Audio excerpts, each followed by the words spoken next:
Hey everybody, welcome to another episode of DOScider. Nice to see you here today. Good to see you, Ghidorah. Good to see you, Comet. Thanks for stopping in. We are not doing ADOM today. Thought I'd turn that off. We have a bunch of other games though. Or, well... well... We have other games, is what I'll say. For those that don't know, this is DOScider, our ranking of DOS games. We've been doing it for a few years now. We're almost 400 games ranked. And you can see the full list, where those games are placed, and even get a link to the episode where they're on. That's it there. By just going to DOScider.neocities.org, or you can look at all the things that I do at ilion.neocities.org. You can find the info about like Roguary and the podcast and all the stuff that we do. But before I get into streaming the game, I like to go over the top 10 and bottom 10, and also say that if you're a sub or a patron, that you can recommend a game once a month, and I will play it. We put it in this ranking. We've got a big backlog. We didn't get a lot of requests for a little while, and then we just got a deluge. So I've got a bunch of games to get to today, a few recommendations. But if you want to go into the Discord, there's a sub-club channel that's just for you. It's free for everybody else. But the sub-club is locked away for patrons and subs to put in their requests and things like that. Sorry. Got a tickle in my throat real bad today. But top 10, we have Star Control 2, then ADOM, our newest edition, Full Throttle at number 3, Day of the Tentacle at number 4, Doom at 5, Heroes of Might and Magic 2 at 6, XCOM UFO Defense for 7, NetHack at 8, MechWarrior 2 Mercenaries for 9, and just barely in the top 10 is Lands of Lore, The Throne of Chaos, Patrick Stewart's first ever voice role for a video game. And we like to put in context the bottom 10. I'm sorry, I'm laughing because it's such a stupid one today. I'm thinking about it. I don't know where you all find this stuff. We have, starting from the bottom 10, we have Extreme Paint Brawl, then Snapperazzi. We've got 3D Hamster's Adventure, The Fortress of Dr. Radiaki, The Flintstones, The Jetsons, Guts and Garters and DNA Danger, thank you Ocean Interactive, First Person Pinball, All Dogs Go to Heaven, and then of course, our number one most hated game of all time, it's Police Quest 4 Open Season. Who doesn't love to hate Police Quest 4? I know that I hate Police Quest 4 Open Season. The reason why I'm laughing so much today is I have a package of DOS games that I have managed and got set up in Launchbox where I have about 2,000. Sorry, 2,000. Yeah, no, is it 2,000? Yeah, about like 2,000 DOS games, right? God, now I can't even remember. Might be more than that. I have many DOS games. Sorry, I was gonna say it's not 2,000. It is 8,000. It's 7,666. I have 7,666 DOS games, but S. Kennedy's request, Baby Keys, is not one of them, so I do not even have art for it.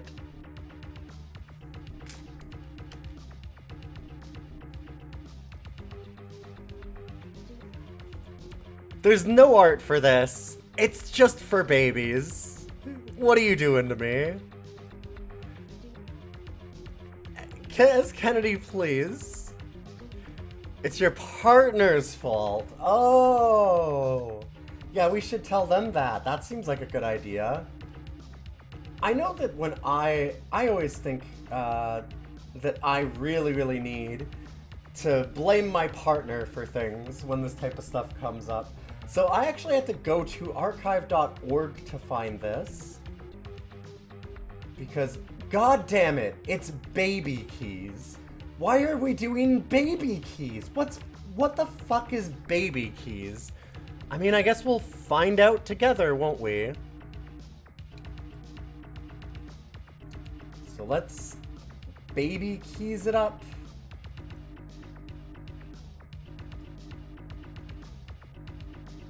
Gonna have to catch the log being pulled away. Sounds good. Don't worry, we're just doing baby keys, so it's probably fine. Oh, Jesus Christ. Oh, God. Okay.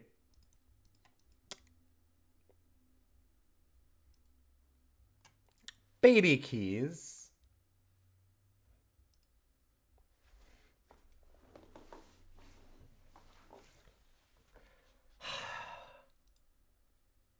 For all you babies out there.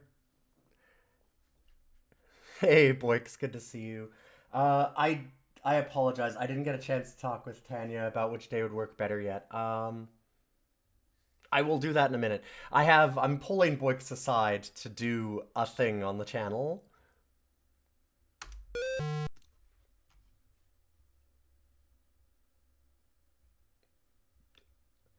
Okay, so my understanding of this is, yeah, if you press a key, it does a thing. Any key.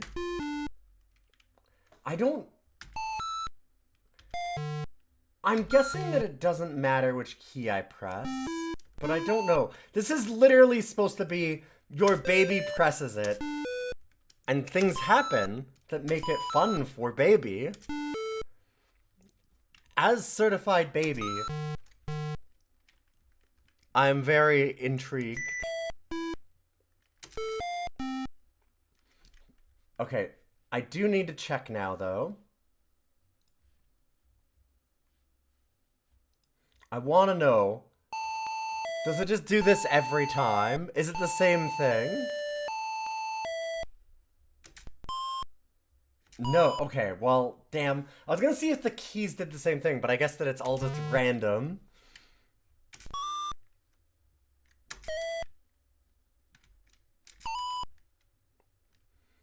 See, everybody says that social media brain rot is like a thing for Gen Alpha, but they didn't understand. We've been brain rotted for decades. This is like 89. Or 91? 91.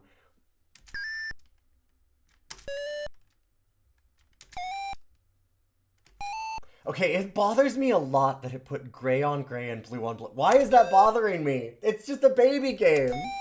It's a baby game for babies, but why did it do blue on blue? Oh my god.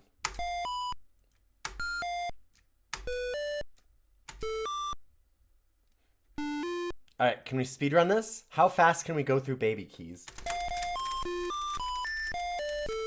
It almost sounded like a song for a second there. Okay, yeah, so they're just the patterns. No matter what button you press, it's the same thing. We found the same one. Also, trans rights. Thank you, game.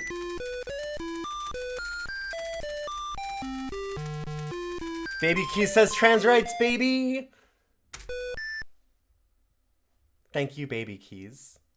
Even babies know.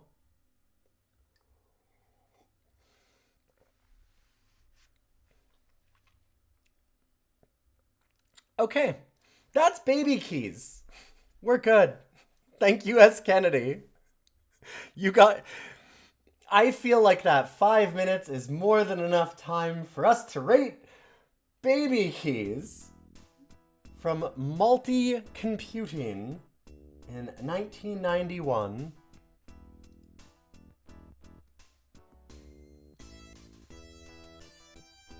So...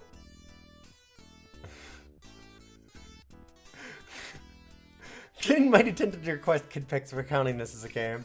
I didn't know if I should or not, Lopesties. I really thought about it for a while because Like I said, I have 8,000 DOS games on a separate hard drive. And yet, somehow, this wasn't on it. I don't know why. Maybe because it's not a fucking game. But also, I will say as like a piece of interactive software, just trying to be, it's like, it's kind of a horrible cash grab because really, like, what baby's gonna want to do that? No baby's gonna just sit there and press buttons and do that. I mean, not for more than like 30 seconds.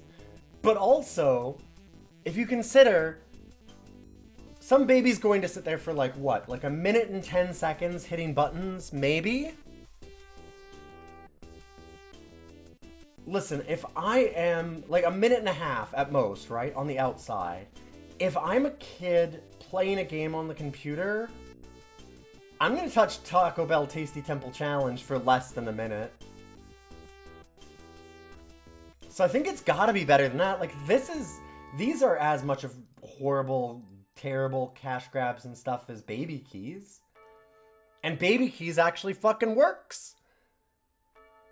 It does what it's supposed to do. Yeah, it might be limited in scope, but at least the scope makes sense. It's not better than Descent to Undermountain or Murder.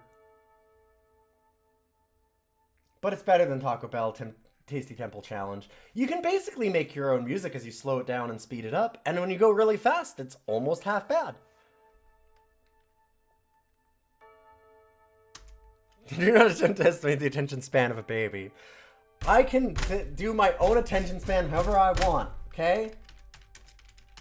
Baby Keys. Perfect. Yeah, if I'm a child, I guarantee you, we'll put it this way. If I'm like 14, I will play with Baby Keys for longer than I'll play Taco Bell Tasty Temple Challenge.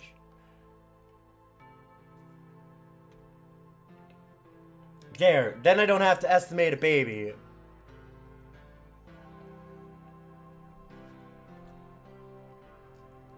But I'm glad that we've got Loaf Sneeze here, because our next request is a game that I fucked up and missed out on from last month. And it looks really interesting. It's funny, Loaf Sneeze, you were trying to be like, oh, I don't know that you'll like it, and really kind of like, I don't know, it's okay. And I was looking at it, and you're like, you probably won't enjoy it. You don't understand me, I think is the problem.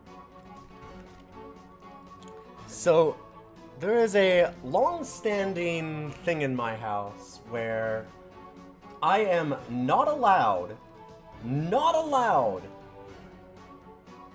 to have any Civ game installed on the computer at any time.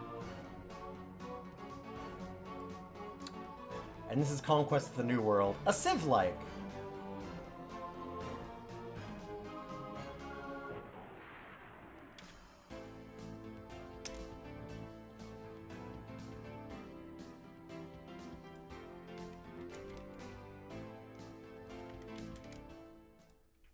So we'll see how that goes. The reason that you don't see me play in things like Stellaris or Civ or things like that on the channel isn't because I don't want to play them. It's because I am not allowed to play them.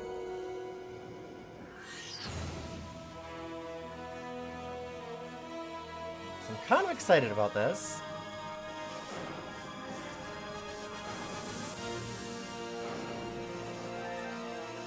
Why am I not allowed? Because I will, if I jump into Civ, I will not stop playing until the next day.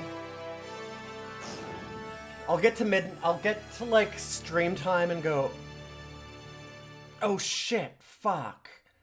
And I'll be like, oh man, well, I guess that I'll just have to stream another day. I'll just do, it's fine. Like, throughout history, I need a day off. humanity believed that the world was flat, And then I'll just keep going. that its edges, guarded by dragons. When I get to 4 a.m. I go, well, I might as well stay till dawn. to the primal abyss. It was a world of superstition.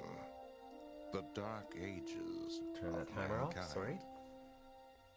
But in the 15th century, Europe began to believe that the world was a globe which could be navigated. Heretics. England, France, Holland, Spain, and Portugal sent westward a wave of explorers, colonists, and conquerors. The dragons on their maps remained mere decorations, but the dangers these men faced were very real.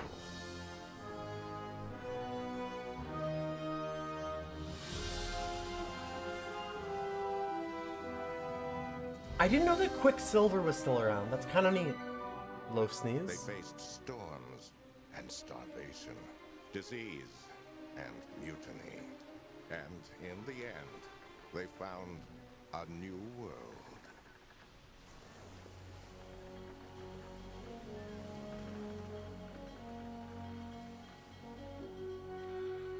It was the dawn of discovery. It was an age of exploration. It was the time of the Empire Builders.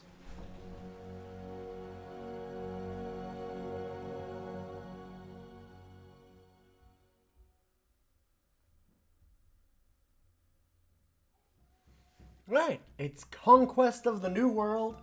I chose the deluxe edition because I had access to it, might as well. This may have some of the best loading screens that we'll see. Like, best cutscenes or loading screens? Because, man, the cutscenes for World of Zine... Loading, okay. So, one of the things... I went to jump into this and get in with, like, the manual and all that stuff. And then I saw, wait a minute.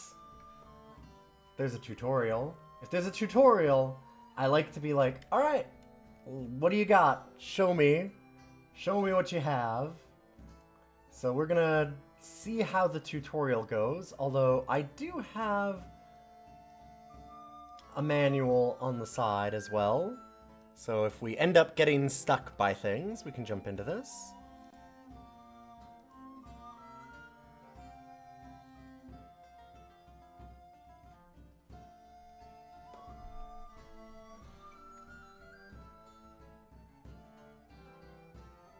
I love normalizing my world, really.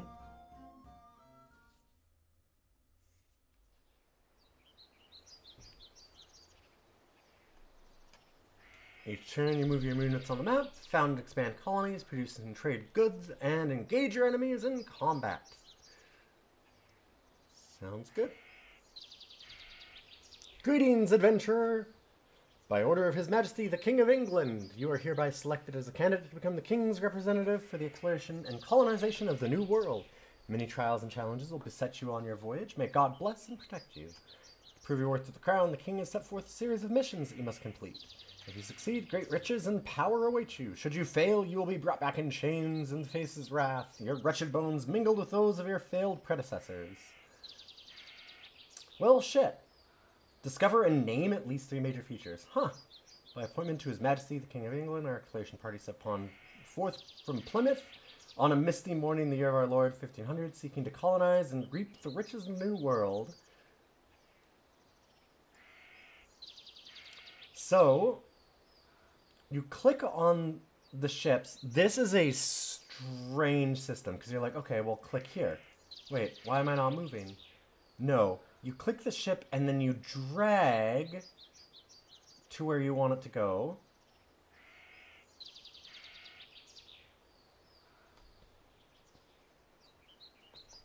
They always search to get to the best way that they're going. We'll see how that pathfinding is on this kind of game. In unknown areas, you can do a straight line approach. Ships can move on the ocean, but they cannot travel up rivers or on lakes. Land units are able to ford streams and rivers, but they cannot cross oceans or lakes. Drag a land unit onto a ship, and it will walk up to the ship and get on board. If you become impatient with the unit, holding down the shift key will speed up the unit to its destination. Also, clicking on the map with Control key held down will set a new destination for a selected unit. So I'm wondering if actually, if we do Control and click... Okay, so Control click is just the way that you would normally do things. Gotcha. If you double click on the ship... God, the tutorial doesn't actually tell you to do things like double click on it or anything like that. The name of your ship is shown at the top of the ship window. You click in the gray box, change its name to the name of your choosing. Hell yeah. Wait. I can click on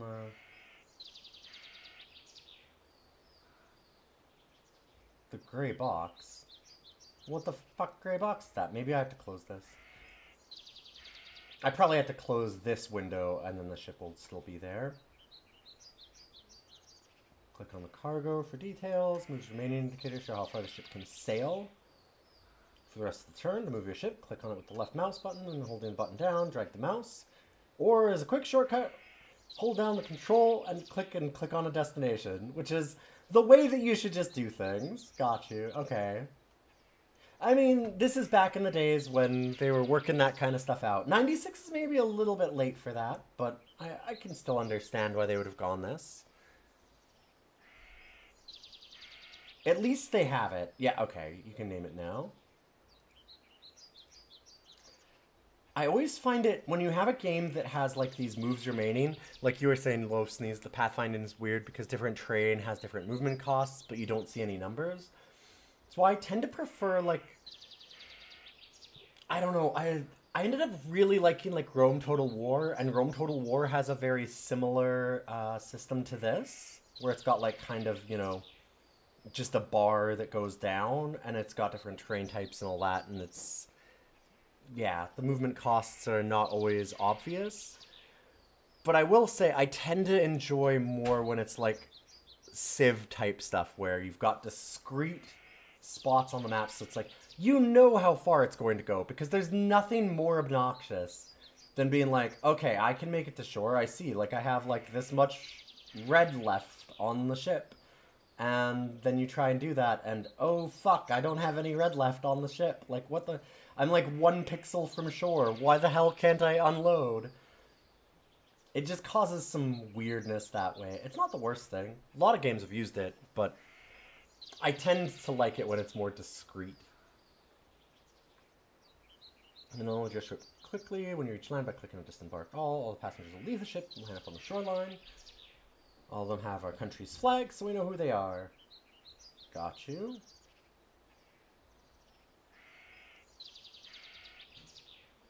What is our cargo like? Window to the right lists the passengers. To disembark them, click on the passenger and then on disembark. You can select additional passengers by holding down shift. Got you. Fast way to disembark them is selecting from list, drag them onto the map. That's cool. Leaders can control other units. At the start of the game, various infantry and cavalry units will be listed below the leader, slightly indented. If you disembark the leader, all units under the leader's control will also disembark. Okay, gotcha.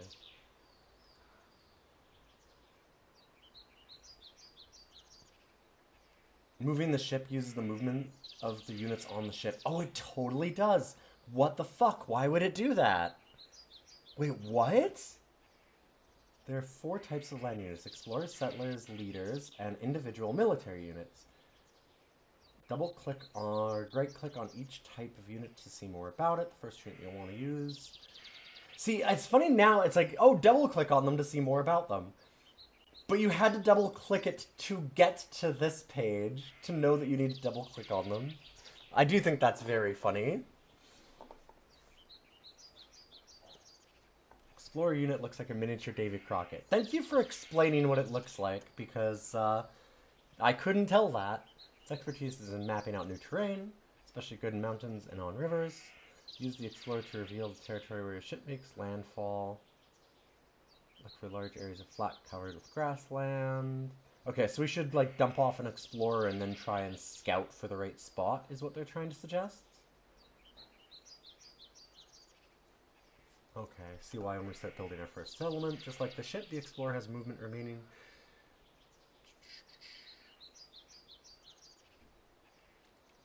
There is also... There's some really good stuff in here too, though, because you actually do have just a straight up explore. And it'll just auto-explore, which is nice.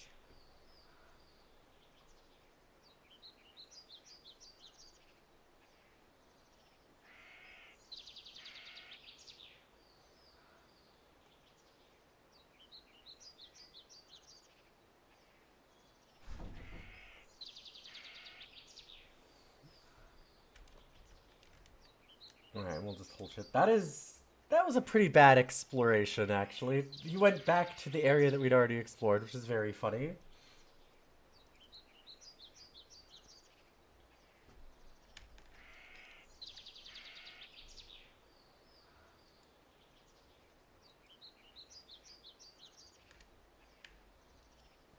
Is that supposed to be a campfire? I don't know what that's supposed to be. I wonder. Alright, hold shift. Sure. And then we've got our leader. Units attached. Oh, I should have had that stay up there.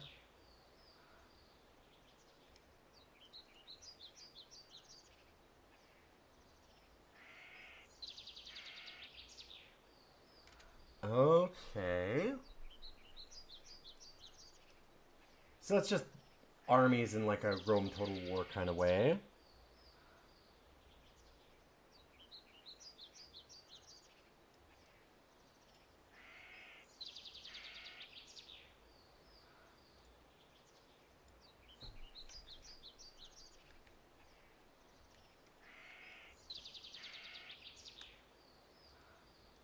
It's funny, I actually do see like a lot of Total War in this.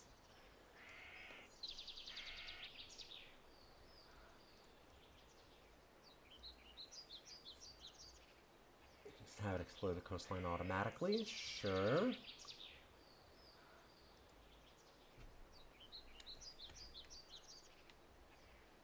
Seems like a good idea.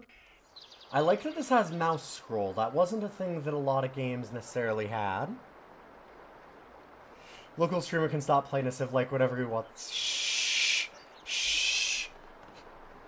You be quiet, boys. We're not allowed. We can't say Civ in the house because Tanya will know. I'll get in trouble. I won't actually, but also... Listen, there's a reason. There's a reason that we have... Heroes of Might and Magic 2 as the number 6 best DOS game of all time for me personally. And there's also a reason why when I played it that day, I meant to go for 3 hours and instead went for 9.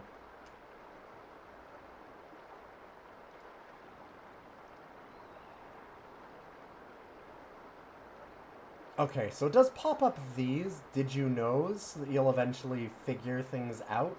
If you didn't know to double click on things to give them orders, that's neat. Oh, we do still... Wait, how do you still have points? You're the one that I told to keep exploring. Sure. End of turn. Okay, there we go. You moved all of your visible units on the map. You probably want to push onward to the next turn so you can find what the other players have been doing.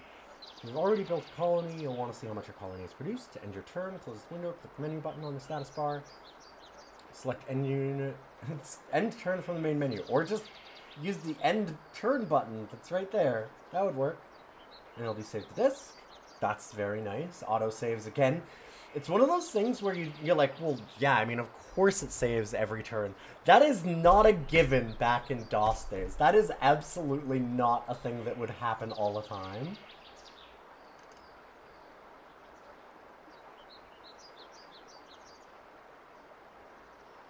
Okay.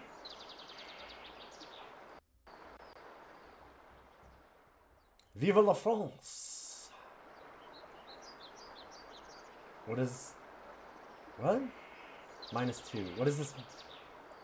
We're -2 what? And they're +37 what? Wait, what? What the fuck did France do? That's the score. I know, but why am I -2? Also, how do you get score? Written in Inca. The Incas did not possess a system of writing, horses, or wheeled vehicles. They did have a complex network of stone roads and teams of trained relay runners who worked as messengers. They also had a sophisticated recording system using knotted colored strings called quipus, which recorded important data such as population and supplies. By the time of Pizarro, the Incan governmental system was more sophisticated than any other in the New World. Factoid, the pharaoh. That sounds like a subjective thought.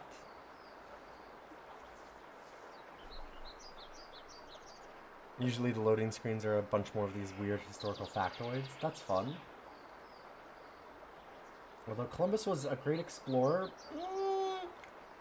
was he? He was not particularly popular. That is also true. Columbus's attempts to establish governments in the New World were fraught with rebellion. In 1499, the pharaoh, as Columbus came to be known, was removed as governor of Hispaniola and brought to Spain in shackles. This is actually neat that they're talking about this, because that was a thing that, like, in Canada, we're not taught nearly as much about Columbus, because the US is just, like, all in on that shit. But you tended to hear, oh yeah, he was a big explorer and, oh, beloved kind of thing. And they brush over that, like, he was brought to Spain back in shackles because of how miserably he treated indigenous people and other people under him. Like, he was a monster of a person. You've got to imagine, too, like, the 1499 Spanish government was like, okay, this guy's making us look bad. That's a level of deranged misery that is, like, he was a terrible, terrible person.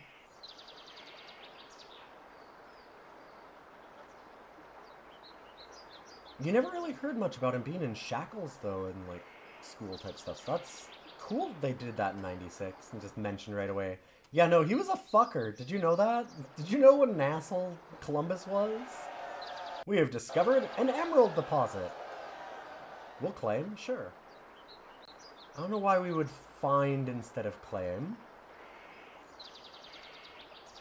Yeah, we have to judge him by the standards of his day. He was horrible by the standards of his day, exactly.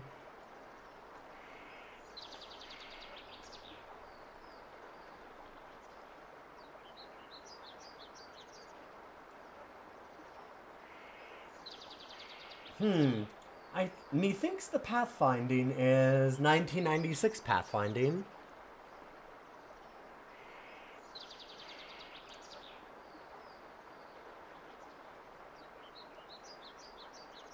Oh! Oh, we can double click on those to see them. Okay.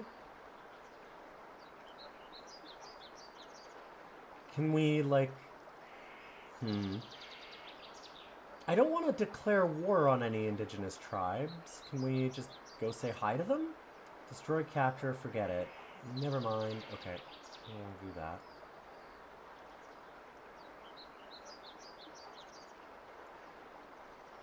I wasn't sure if there was a way to, like, diplomacy there. We might be able to do that with an explorer. I'll see. Yeah, it seems like this stretch of river is impassable. It's just... It would be nice if it said or did something about that. Like, it's weird that it doesn't have more to go on there.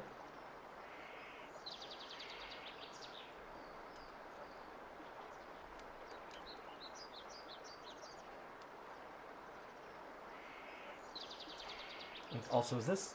Like, what's the difference? Is this forest and this is grass? I can't click on these and find out, so I don't know.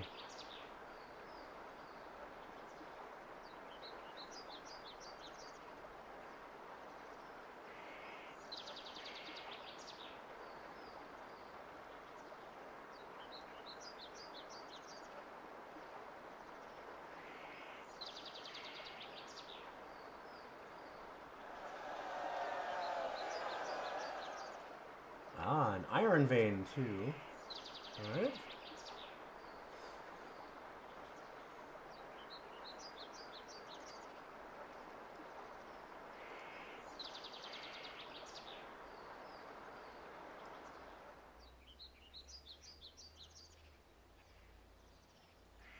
Sure.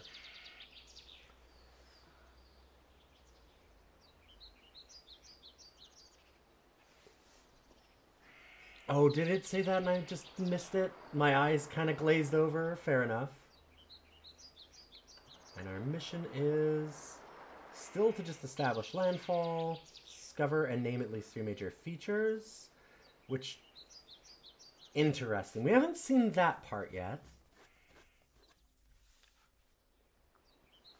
Ah, now I got wow, now I got way more points suddenly than Sir Gregory. Because we got the Emerald Deposit and Iron Vein, I guess. Laced in foreign imports, the use of African slaves in the New World was a continuation of an already existing practice. It was adopted by the Portuguese in 1444. Spain soon adopted the practice, though Portugal controlled the slave trade for nearly a century. Yep. And one small army. Cortez's campaign against the Aztecs took place under a force of 600 men, 20 horses, and 10 artillery pieces. With this force and 600 allies, Cortez took the Aztec Emperor Montezuma hostage and occupied the Aztec capital of... I never know how to say this. Tenochtitlan. Yeah, but when they rebelled, Montezuma spoke to his people and tried to persuade them to remain loyal. Montezuma was not particularly persuasive. The Aztecs responded to the address by stoning Montezuma to death. Fun!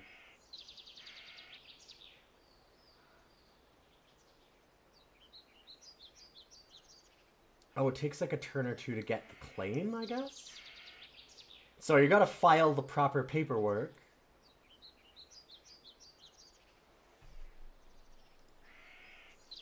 Okay, so yeah, we can't do diplomacy with them. Dang.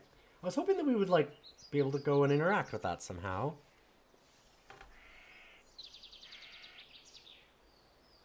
Yeah, it talked about how, like, military really struggles to go over things like mountains and rivers. Which makes sense. Like, your leaders and other military units just can't do anything there. So you gotta use your explorers to get all that done. Here, let's do the shift trick.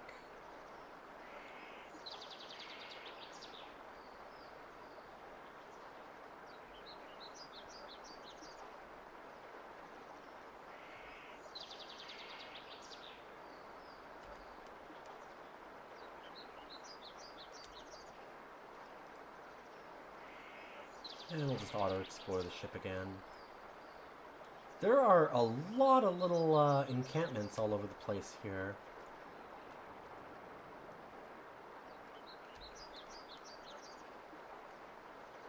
And I feel like the settlers will... Wow, yeah, like that just destroys their walk.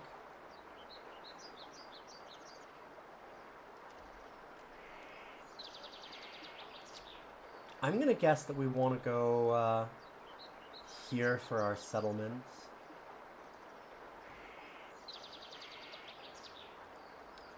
Yep. Don't got anything else. Cortez, the most powerful of the Spanish conquistadors, was brought down not by battle, but by politics. Cortez's conquests led to many honors, but his great ambition earned him many enemies. Cortez, then Captain General and Governor of New Spain, was ordered in 1528 to relinquish his posts. Cortez negotiated his return to Mexico in 1530, but was never permitted to hold political office again. He was denied most of his property for the remainder of his life. The Aztecs were in a position to sympathize, but it is unlikely that they did. Yeah, I would not think they would. Why would they be in a position to sympathize? Like, fuck that guy. Are you kidding? Get out of here. I don't know if that's a factoid. Oops, we're home. The makeshift European settlement in the New World was La Navidad, built on Española. When the Santa Maria was wrecked in December 1492, the fort was constructed from timbers that were salvaged from the wrecked ship.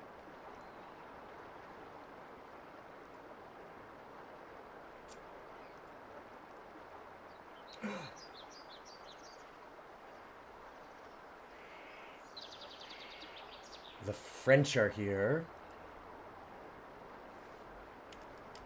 Hey, Sergeant Ispel, good to see you.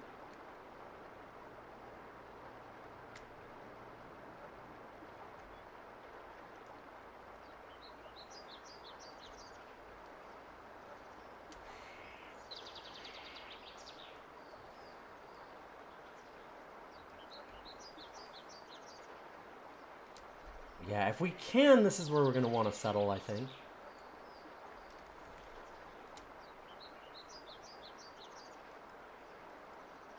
I'm just going to have this one auto-explore for a minute. Moving them all individually is definitely better for, like, not leaving a bunch of unexplored area and such, but, or, like, having them double back weirdly. At the same time,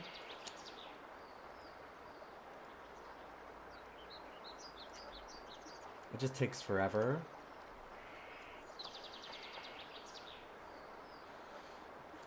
Yeah, I don't have to wait for a unit to stop moving to issue orders to the next. I know, it's just, it's a hard thing to get my brain wrapped around. Do you know what I mean? Your king is impatient.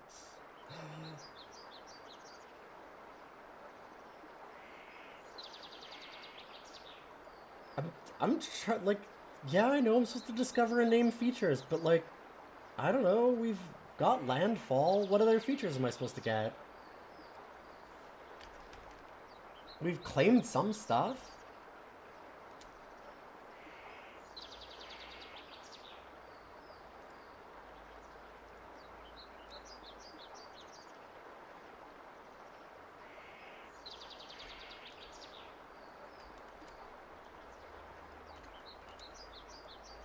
Oh, that is... Oh boy, that's annoying. Okay.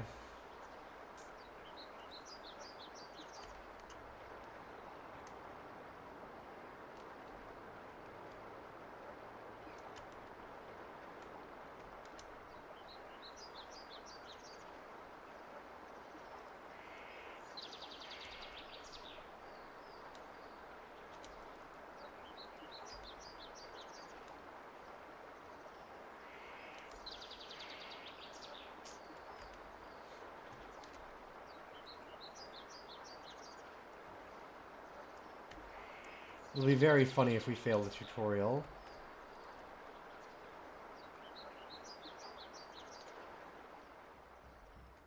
Sir Gregory discovered a new river and named it Severn River. Factoids they don't speak. They're horses. Among the sights the most amazed the Aztecs about the Spaniards were the strange deer-like animals they rode. Initially, the Aztecs thought these animals, which are actually horses, must possess the power of speech, because the Spaniards are always talking to them. Britain was attacked. Incas did not possess it. Yep. Already getting the same thing. Well, shit. Got annihilated.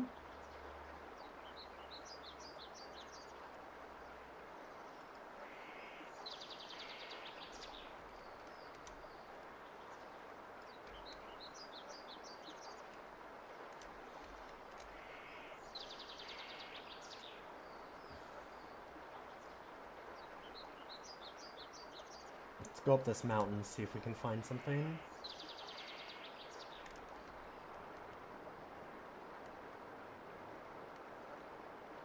I'm guessing this is edge of the map? I don't know, though. It's just decided to go out into the ocean, so sure. Factoid. Calvinism. Oh, boy. The moving spirit of the second... Ooh. Oh. Is that window? The first newspaper you see each turn is the Annals of History, which appears while the computer's thinking about the next turn. Oh, okay. So if we had it slower, maybe it would show those a little bit more.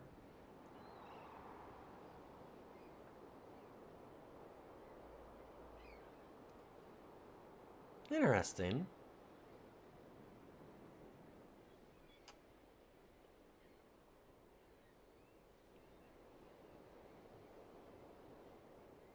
Oh boy, the Calvinists.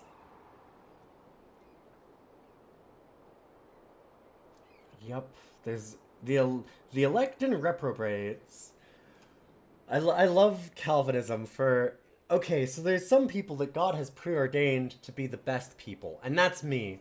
And then there's other people that God has preordained to automatically be damned no matter what they do. And that's you, the idiot. I hate you. Like, God. Neither believe good works afforded redemption. You don't bother doing anything good. I'm good because God made me good, and you're bad because God made you bad. There you go. I'm good. And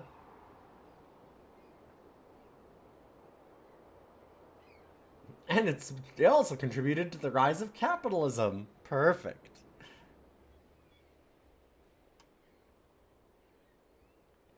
Had special zoos. Several tiered people. Huh. Uh-huh. Oh, it all mysteriously vanished before the Spanish got there. Maybe because it was made up. That seems like some bullshit. Just a guess.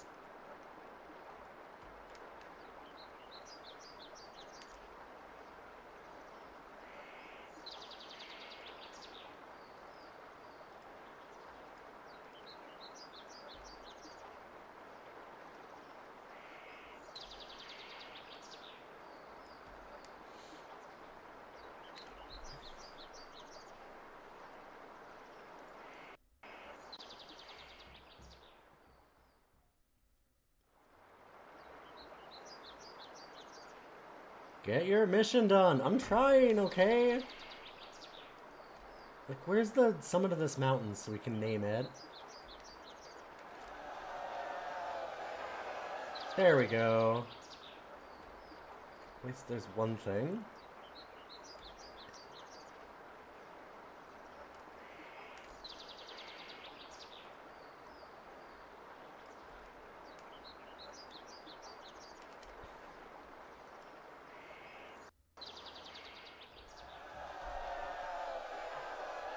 Okay, there we go.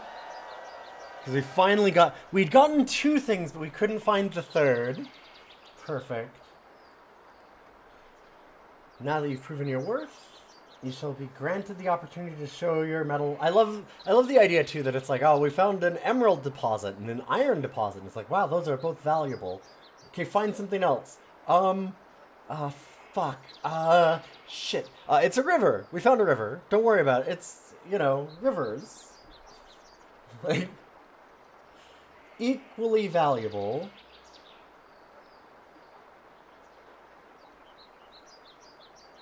Second mission is as follows. Transport your new ship with settler to the new world when it arrives. Place your settler in a location with plenty of flat land for buildings. And use our settler unit to found a colony. Alright, sounds good. Ooh, that's cool. I like that it actually,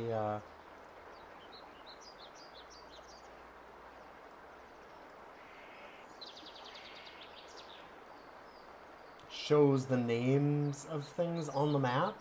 That's really cool, actually. That's a lot of fun.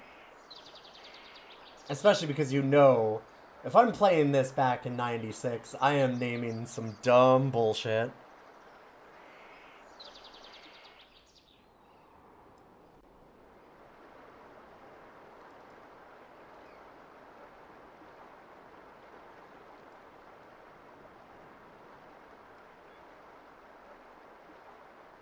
Oh, it can't go into that. I see, it's a little patch of shallow water.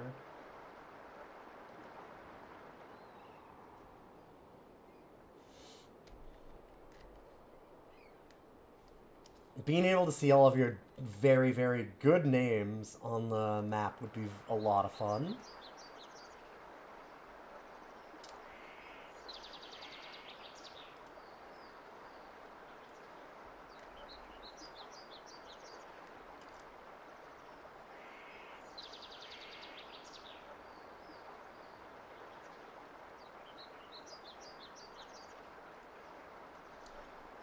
Alright, all the different land types. The settler is perhaps the most important unit of the game, and looks like a woman. Carries all the supplies and people necessary to found a new settlement. Once the explorers have done their job, the settler unit must be purchased from your housing. From there, it is moved to the desired location. To found a new settlement, found colony on the settler menu. Found colony button will be grayed out, but the current location is unsuitable for placing a colony center. Located on fat land, in order to build this important building, they can only create one settlement. Once the found colony button is clicked, colony center will appear on the map, and they will disappear.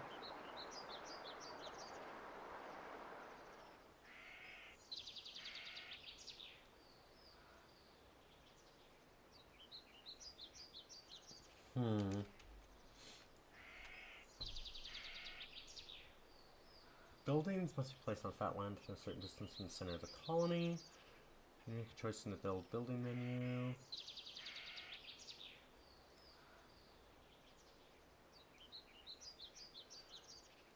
Okay, so it looks like we've got some circles there, so honestly it seems like we wouldn't want to do that yet. We'd want to do it more like... I was hoping that like coastal would make sense, but I think we'd want to go inland a little bit more. I guess we can just do this, it's fine. Now I gotta build a few buildings. We only require wood to build at level 1. Look carefully at the terrain. Some buildings produce better when located near certain features. Mills are best located next to forests or jungles and near a river. Mines will be best when they're near mountains. Got you.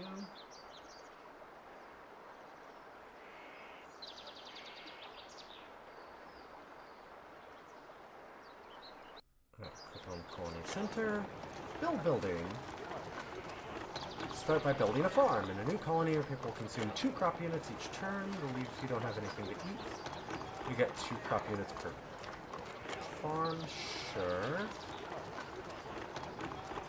Okay, now, yeah, pale green near rivers.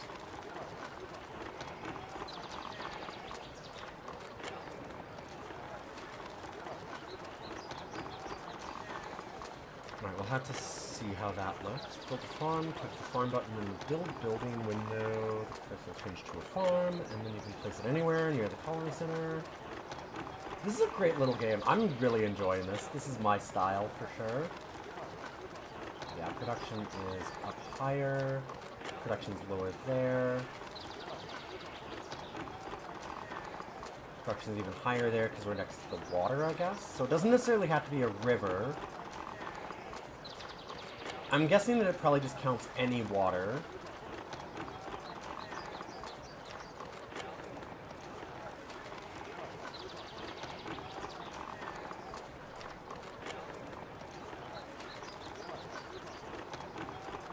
Farms already have a small amount of housing, provide real culture and want more space for people to live. Each level 1 house can shelter enough people to work in several other buildings. So it said that, like, the farm would produce 1 crop, and each population will have a crop?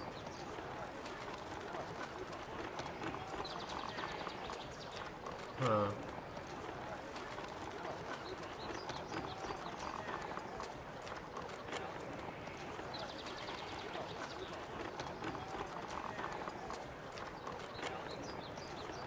So I'm wondering, like, if we're having to do housing, it feels like we need a lot of farms, but I guess we'll see how that works.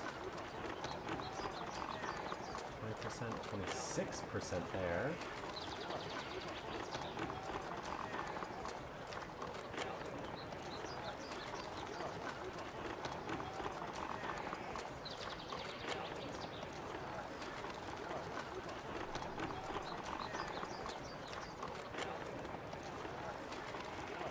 Okay, and churches can go anywhere.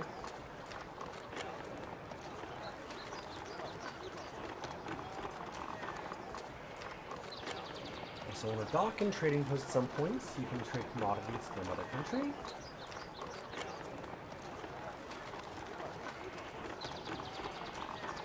Base population, labor demand, 450, crops needed 2. Because, like, it said crops needed were 2 per population, so I'm guessing that they're saying that population, though, is, like, a discrete amount, so probably, like, every 100 or so. That seems like maybe what it's doing.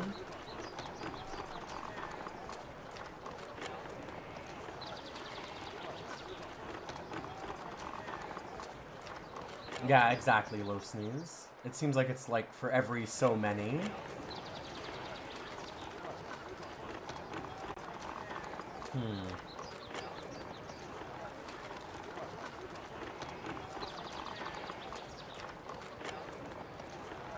I'm wondering if we can eventually expand out some of our things here too.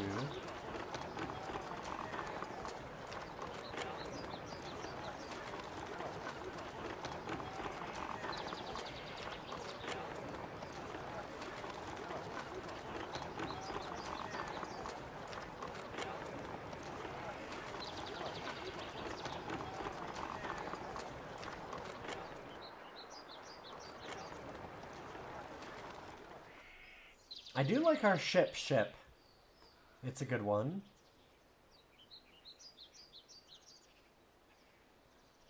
Oh, it's the different levels that they do it. Okay, that makes sense.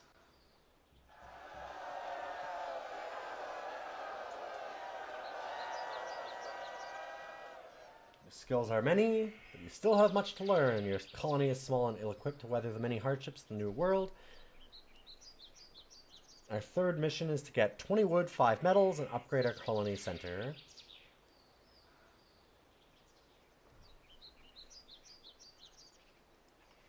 Got you. So explore. Explore that.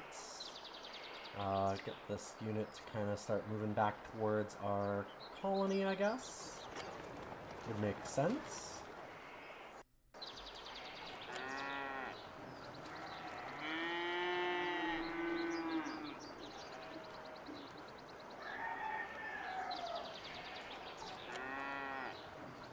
Okay, and then you can upgrade them.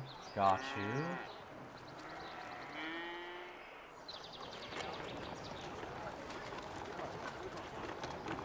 Well, we need a metal mine.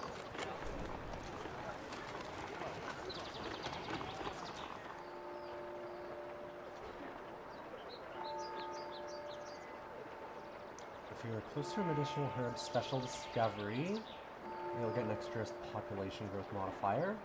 Cool.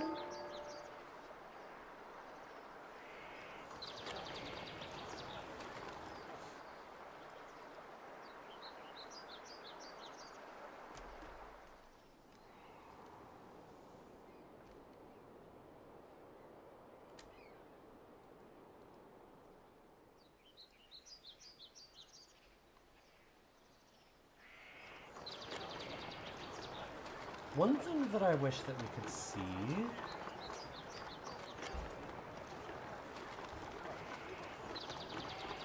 Oh, that's cool. You can declare independence from Britain. Huh. Of course you can. Hi, lovely wife. Hi. I have a quick question for you. Are you leaving right now? No, I just came back now. Okay. Give me one moment, everybody.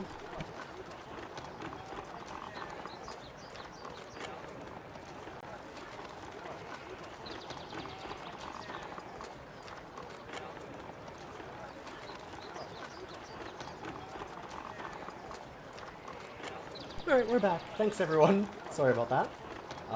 And I just need to send off a quick message to Boyx.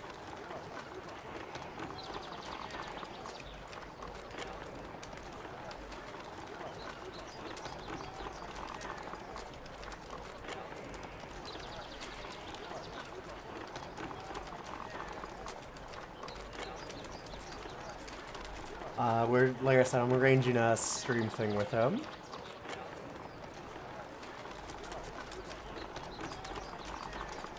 We have a wedding on Tuesday, and that was one of the days that we were supposed to be doing things. I might be able to do things with Boyx, I thought, but I didn't think about it because who has a Tuesday wedding? So I'm like, oh, I gotta change that.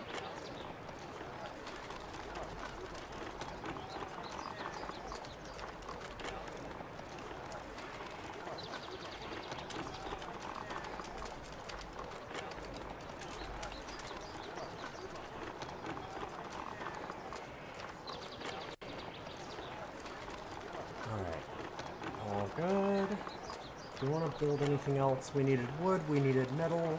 We have a metal mine. Mines produce metals or gold for the colony. They can be traded. Double click on the mine to see what it's producing.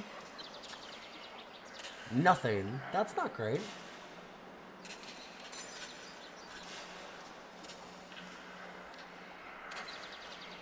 Although it might just be because this is the first time that we did it.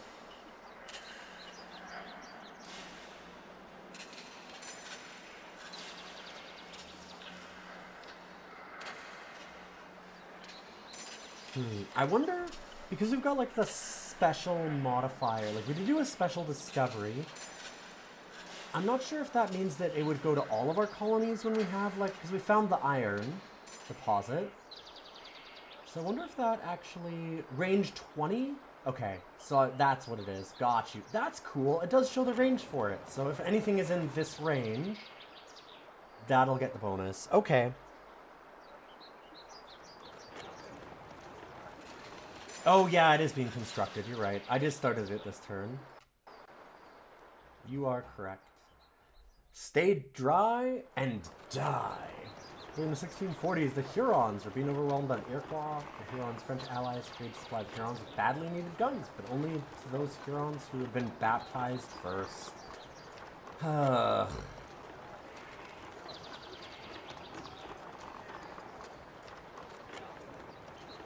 John Cabot was the first European to explore the northern part of the North American continent. I have been on Cabot's Trail, actually, on the eastern coast of Canada.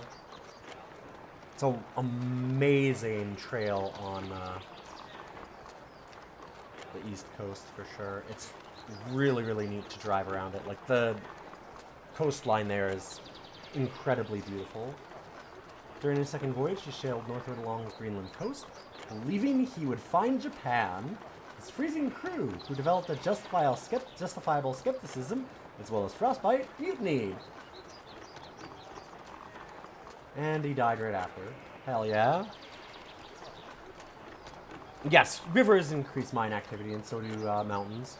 That wasn't what I was worried about with the bonus. I already knew that. It was this iron vein here, because we saw that, but it shows the range of it. I just didn't realize that we could click on it and actually show the range, which is cool. Twitch is being ass lately. Yeah, that's pretty common, Cosmic. Good to see you.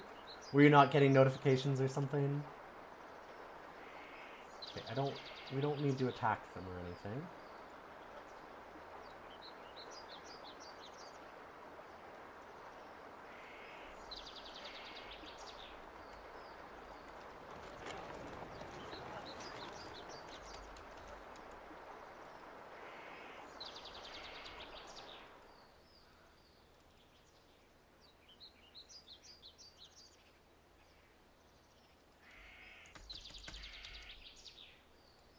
Okay, that's... I'm guessing this is the hostile group?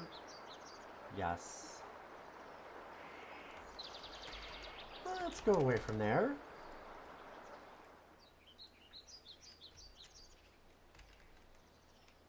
And speed up the rest of the turn.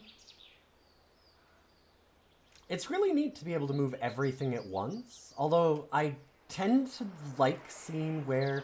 It's weird, because it's both like a really nice little thing, and also one of those things where, especially early on, I want to see where all of my units go, so I'm like... It's good, and I mean, you can just choose not to use it, so there's nothing wrong with it having it. It's just I'm like, man, I don't know how much I'd use it, because I kind of want to see where things end up.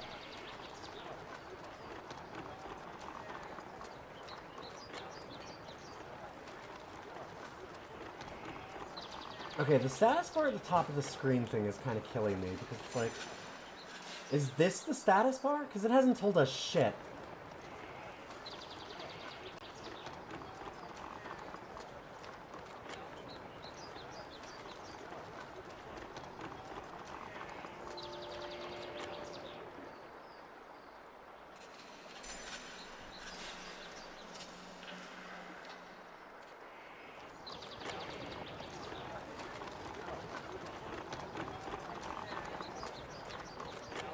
Let's see if we can trade for some metal.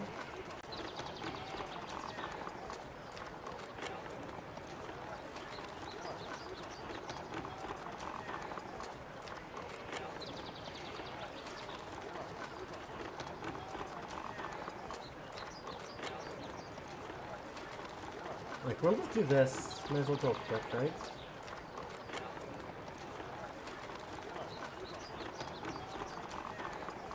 Done.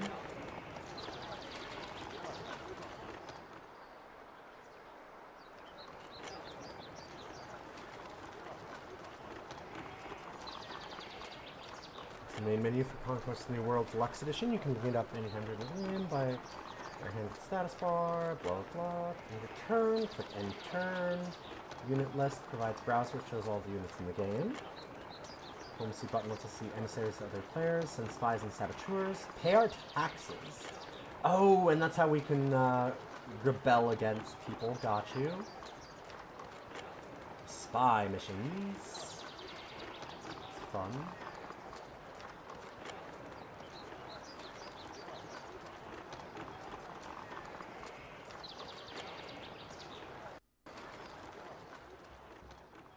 Yeah, it's just weird that it's saying that the status bar will, like, tell us things, and it hasn't really done it, is what I'm saying. It's weird. They discovered an iron vein, natural rice fields, and natural corn fields. And the Spanish conquered the Aztecs with great ease. Other Mexican tribes proved much more difficult to subjugate. The Mayans of Payasal, a city in the middle of Lake Ten, remained independent of the Spanish until 1697, over 150 years after the fall of Tenochtitlan. Natives toy with the wheel. The wheel was known to Mesoamericans, but they never developed common Indo-European applications like the potter's wheel, wagon wheels, chariots, or pulleys. Instead, they limited the use of the wheel to what computer gamers might consider a more important application: toys.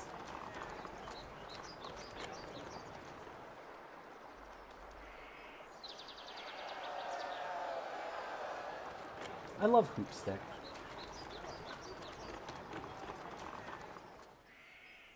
Natural medicinal herbs, and that looks like a pile of treasure, right? Is that the idea? I think that it is. It's funny that it's like that, though. We're maybe gonna get Martin Frobisher to head back towards Charleston.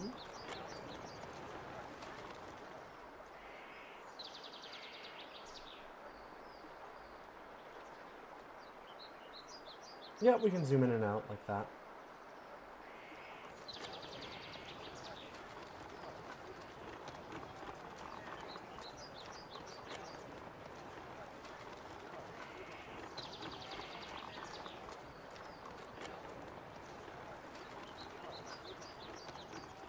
Oh wow, there's quite a zoom level.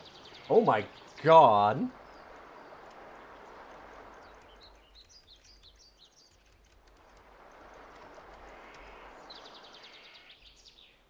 Wow.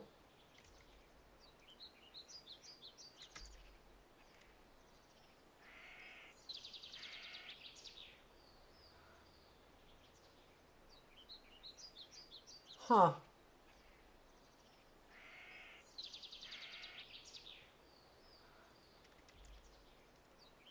Danger. Ah, yes, a good little church there, sure. There's our town center. Alright. Wow, that is...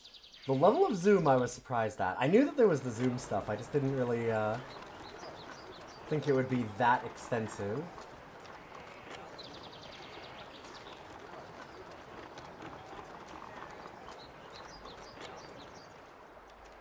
This has a really good UI system, actually. Like, it feels pretty modern. The drag is weird, but, like, considering that you can just control-click, it's not a big deal.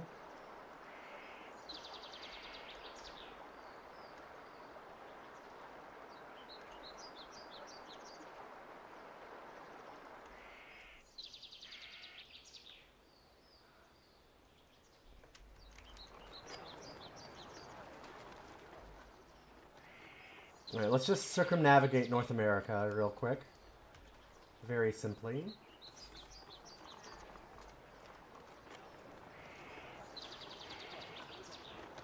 Wait, hold up. I'm like, wait a minute. What was my mission again? Oh right, to upgrade this. Which we should be able to do, right? We've got the medals and stuff. Upgrade. I'm guessing. And then we end turn and it probably will upgrade. It's my guess. Excellent work!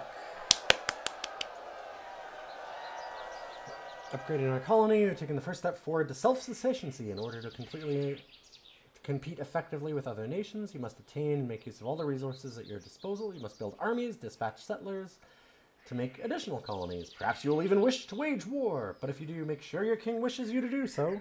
You may be an all-powerful in the colonies, but the monarch of your empire is still your master.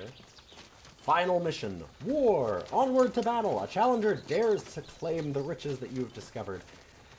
Friendly natives have promised to tell you the location of a French settlement elsewhere on this island. Build a fort and recruit additional military units. Watch messages window to find out when they have located a settlement. And engage the enemy in battle to prevent their settler from founding a colony, or relieve them of their colony if they have already started one.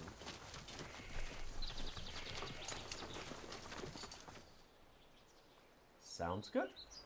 So if we shift click, yeah, it just goes to the max zoom level, which honestly, this is not much of, like, all of my complaints, they're not really complaints, they're more like notes. This is not a useful zoom level, right? Like, I don't need to use it, so like it's fine that it has it in a way, but also it really doesn't need this. It needs to be like, here is good, or here even. Like, this is actually kind of a lot. But then there's 2 further zoom levels is ridiculous. There's no reason for that. But also, like, it's not a negative because you just don't bother with it. It's fine. But it's strange.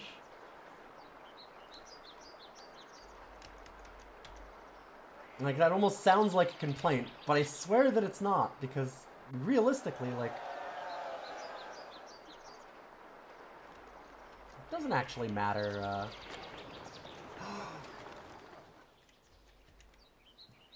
it's those French. There are bigger maps. Sure, but, like, even then, this is still not a useful zoom level because you just can't see, like, what the hell's going on. It's okay to scroll a little bit. Also, like, zooming all the way in, like, I don't know that this is a useful zoom level either. Like, I mean, I guess you can see the animations, but it's just not, like, do I really need this? Hey, Surf Wizard, good to see you. Surf Wizard just subscribed. Conquer that new world. Bring over plague blankets. How do I get the ranking again? What do you mean? Like, how do I rank these games? If you're asking, like, how do I choose where I rank them? That would be my brain. Oh, how do you get the ranking? Like, how do you see the list? It's the command right at the top. DOScider.neocities.org will show the full list. Okay, I was wondering, I'm like, I get the ranking through utilizing my brain. I look at it and I go, yes, this game is good, or no, this game is garbage. And then I decide to put it on a list, and it's very objective and true. Yeah, if you go to ilion.neocities.org, you can find out everything that I do on Twitch and stuff. It's got the podcast, it's got Roguery info, it's got all the DOScider stuff, it's got everything.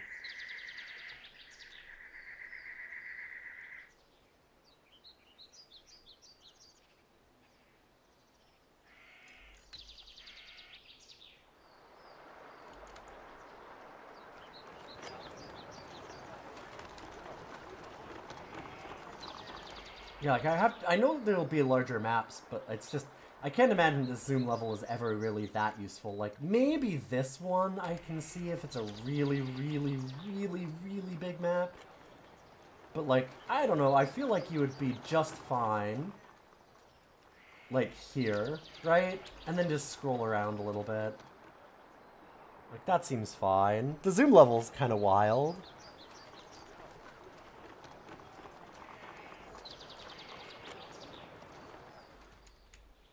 Again, not at all a complaint, because honestly it's a good thing to have more options. It's just, it's incredible that they decided to include it, I guess. It will cost us 6 gold, 8 metals, 5 goods, 37 wood. How do we get goods? Commerce, I'm guessing? Well, so we need to build a, need to build a fort anyway. I was just kind of curious. We do need a lot more wood.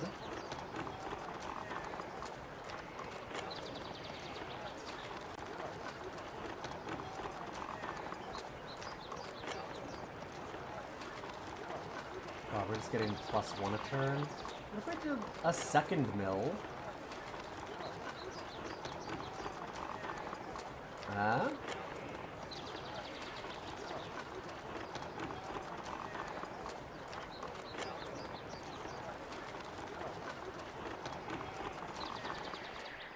Well, maybe a way to turn.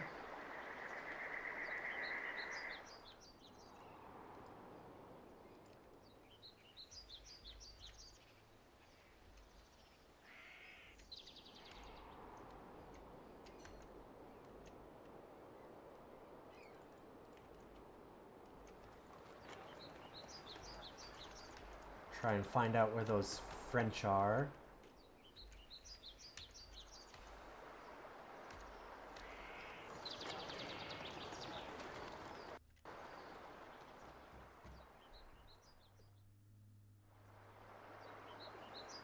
Martin Frobisher, the English explorer who was one of the earliest seekers in the Northwest Passage, lost several of his crew to an ambush.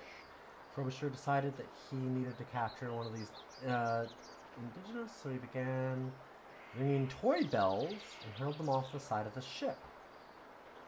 The fascinated natives went to the side of the ship to grab the bells. Like a mighty hunter, Frobisher snatched one and took him back to England. Is that like a mighty hunter? And then they died. Great. That's, wow, what a mighty hunter. Latest in foreign imports. The use of African slaves in the New World is a continuation of already practice. I already know about that. Enemy located. Is now visible on the map.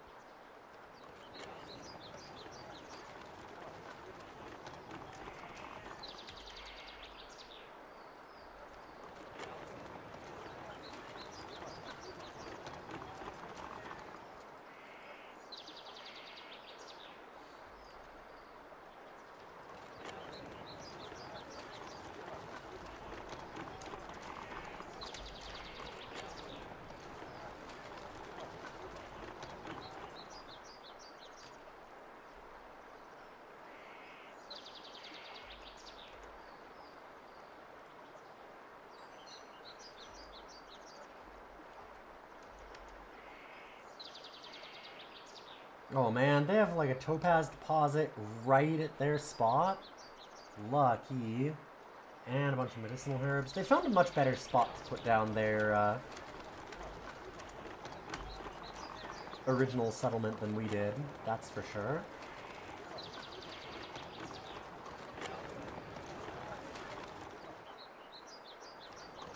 Alright, let's do a trade.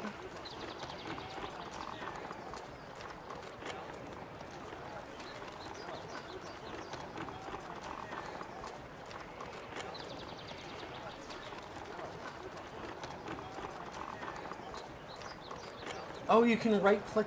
Oh, that's neat. Persistent trade checkbox. You know that you'll have long-term surplus. You can arrange to sell a certain number of units every turn. Got you. That's really cool. There's a lot of great UI stuff in here. I need to see here too then. So like when this is persistent. Oh, so you can just explore and hit persistent and it'll just explore over and over. Oh, that's also really useful. There's some good choices in this game.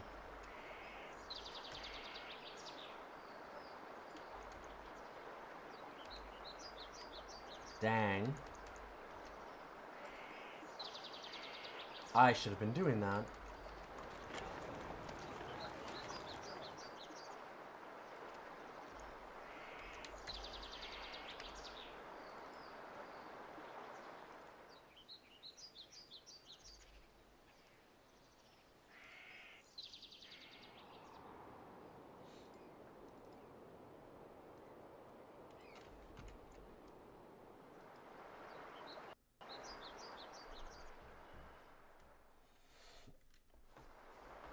Columbus' initial impression of the indigenous people of the New World was that they were gentle and soft-spoken, so he immediately could take advantage of them.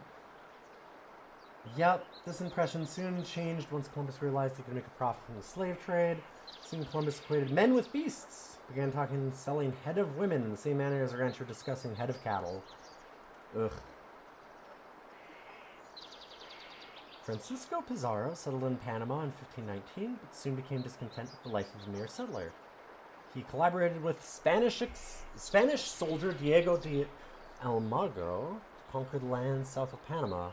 Upon learning of the Incas, Almagro and Pizarro raised an army of 180 men and embarked on a war of conquest. They conquered Peru in 1535. Territorial disputes soon broke up the partnership. Pizarro captured and executed Almagro.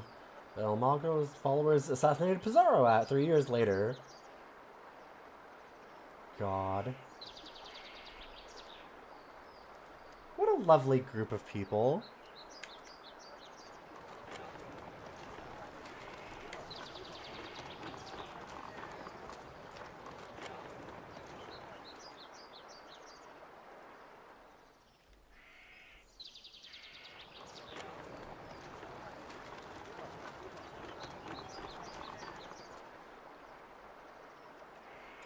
Wow, they have a really good setup with all these mills right on a river.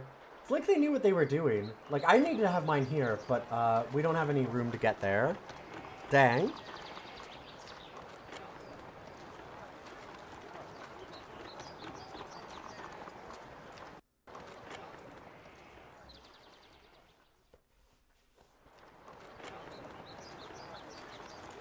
Jean de Brébeuf, a Jesuit missionary who lived among the Hurons, was sentenced to death for sorcery. He held a Huron funeral feast before his execution, and so impressed the natives with his bravery that he did a show of courage, along with a lull in the epidemic, forced the Hurons to stay the sentence.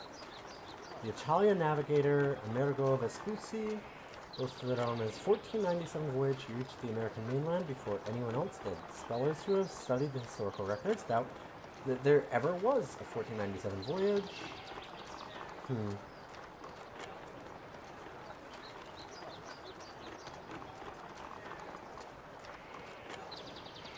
New tax of 3 gold. Ugh.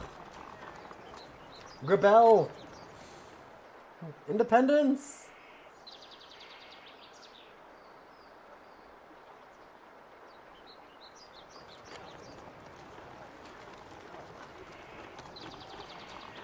Your mother country will come after you with some pretty hefty forces that you'll have to defeat multiple times to establish yourself as a new nation. Stakes are high, rewards great, consequences severe. That's amazing. Very cool. I did not expect that to be an option.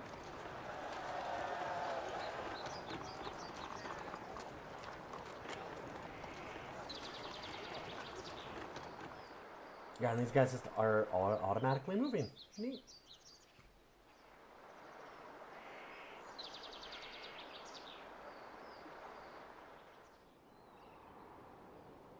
Huh. So... Alright, we still are short 1 wood to build a fort. Yeah, 10 wood.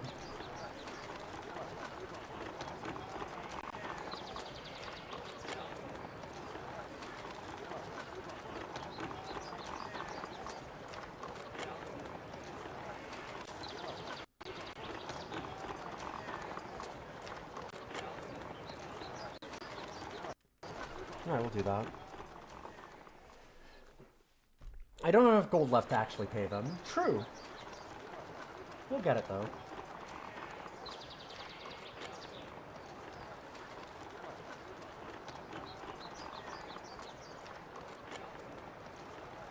Don't worry about it.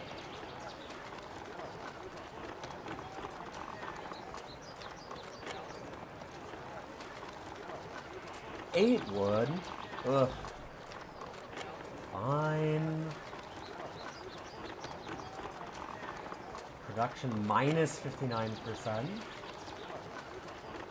I feel like I built our settlement in a really bad spot.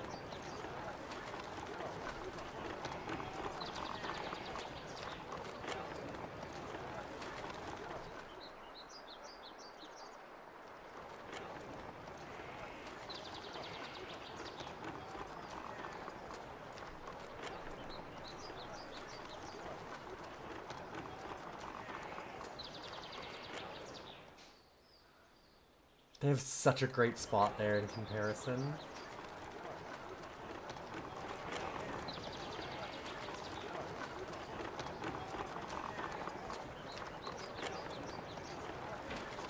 gonna build...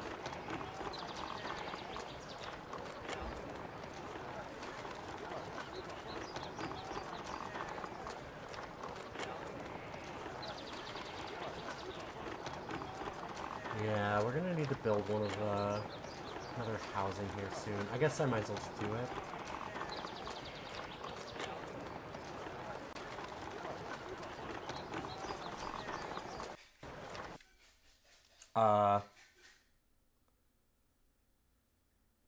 Well, that's unfortunate.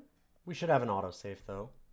I think I bumped right click at a weird moment, so I think that might have even done a thing.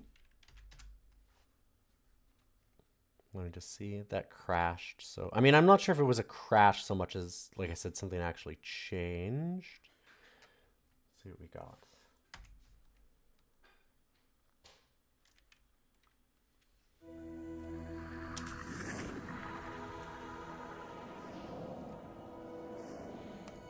Seen it crash a fair amount on DOSbox. Alright, that might be the case. Been working fine so far.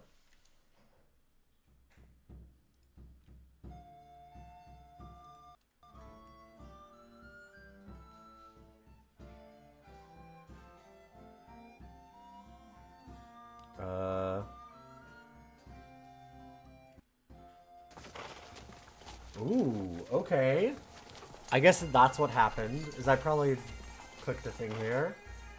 Your objective is to either capture your opponent's flag by moving onto the square which contains it, completely eliminate your opponent's troops, or force your opponent to retreat. Combat time.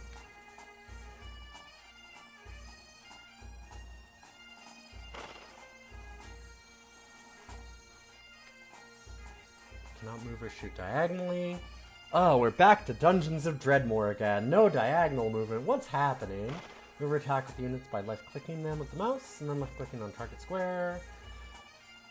Select all units in a square to move or shoot by holding down Alt.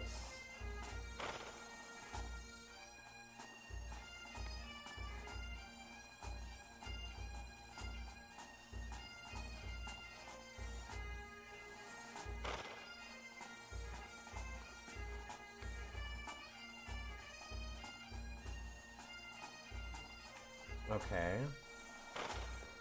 So we've got infantry.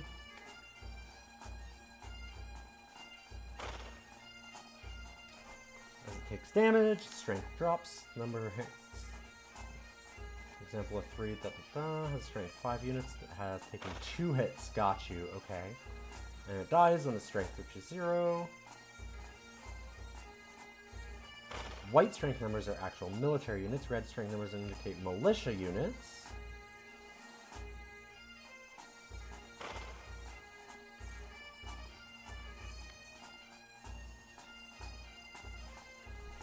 So we have a lot of militia that's going to get hurt. Hey, Grimmith, good to see you.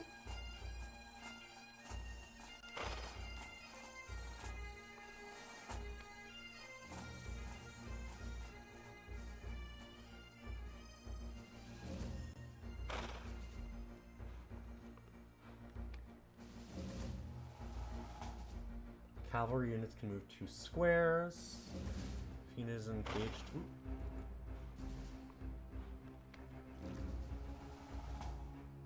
Got you.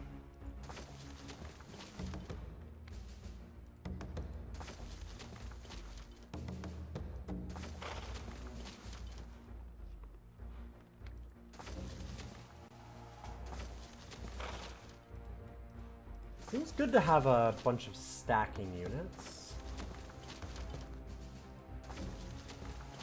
Okay, and if we let them get to here, then there's a problem. But we want to get to their end zone.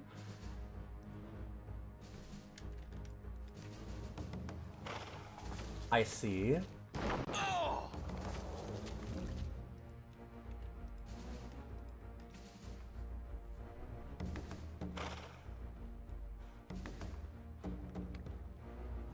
Combined arms or flanking bonuses. Okay.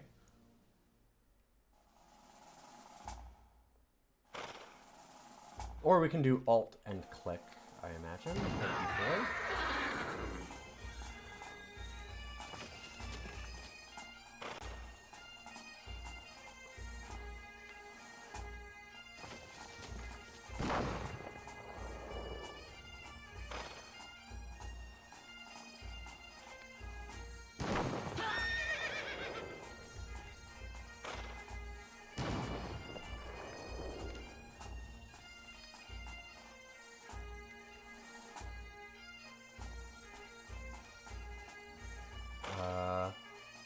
Huh.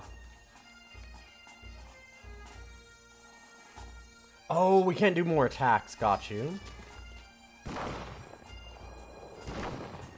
Yeah, we don't want to get to the end zone. We want to add it to a flag.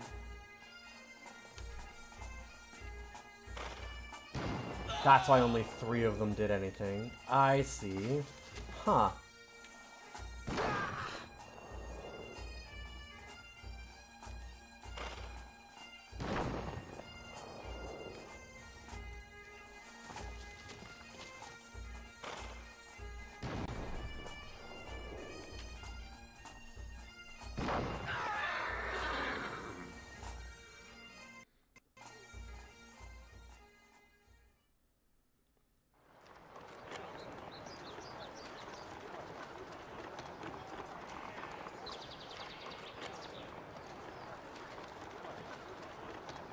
Oh god, we lost our 1 gold. No! That's not great. Well, we're getting some gold again now. At least there's that. Hooray! Let's go, Britain! Yeah, I saw that they took a lot of our stuff. It's not great.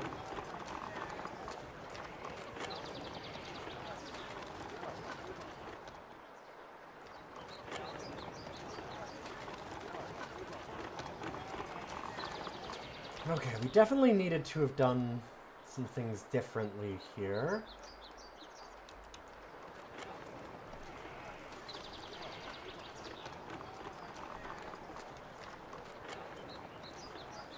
Yeah, thank God I'd used up all of my supplies anyways, so I didn't have anything to steal.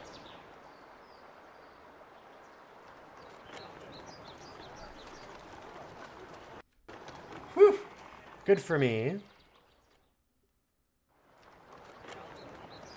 The Roanoke expedition sent 2 ships to scout Roanoke Island. The English invited a curious indigenous on board to give him a hat and shirt, among other novelties.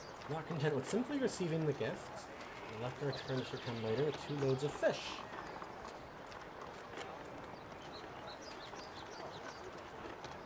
What's not mine is yours. In 1493, Pope Alexander VI divided the New World between Spain and Portugal.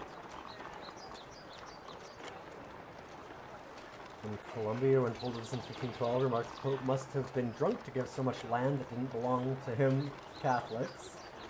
Yep. Uh-oh, couldn't pay my taxes. Or, no, I could, because we had 8 gold, right? Sons of bitches, though, they took all my gold. Rebel! Independence! Fine.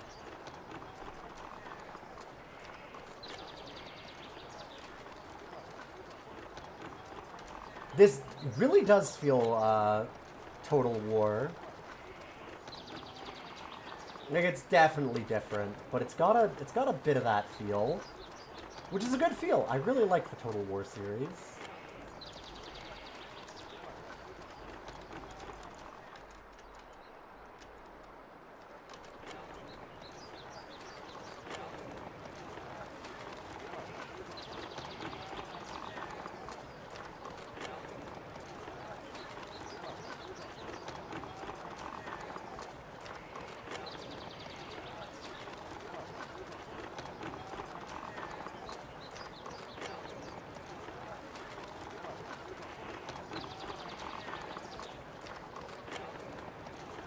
Trade our metals for wood.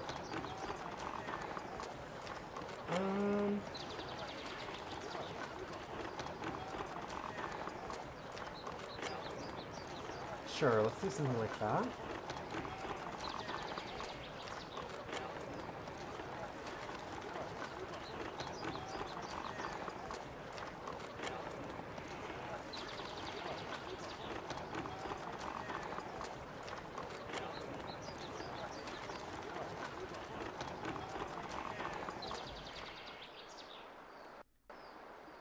I know that then we just immediately got rid of all the wood that we needed, but that's okay.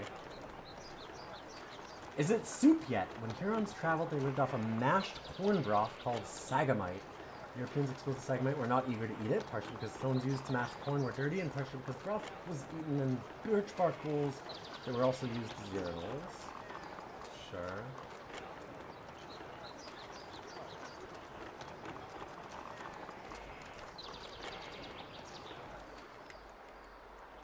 Thanks, Toonhead. This is closer to Total War than Civ. Yeah, it really is. Total War would have come out after this, though, right? Like, all the Total War games? I'm not sure. It would have been fairly close. Because I know, like, Rome Total War was, like, 2004-ish? Something? But I don't know when the first ones came out, because Shogun was the first one. Yeah. I just looked. 2000. So 4 years after this. I have the fully playable version of the game. Thank you. That's also really cool. Secret victory conditions and stuff in this game would be really neat. That's good stuff.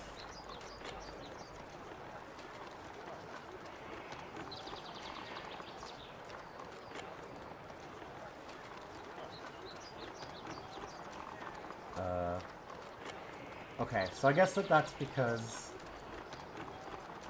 Already involved. Got you.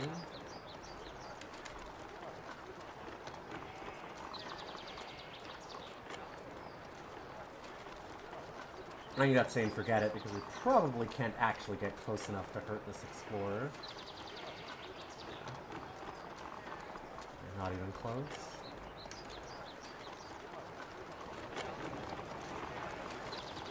Okay, now we're getting 5 wood a turn, which is a little bit better. Getting a little bit of gold, getting some metal. Kind of need another farm. What if we do one more mill?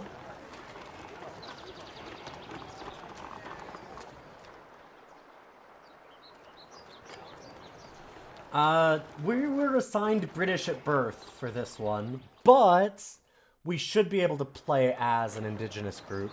It does say, like, this is a tutorial, so it started us out as Britain. Brazil didn't really take off as a Portuguese colony until the mid-1500s, when sugarcane was introduced. Soon after plantations were carved out of the jungle, Brazil became the first colony to be put primarily to agricultural use. Huh. 1600, Brazil was producing half the world's sugar.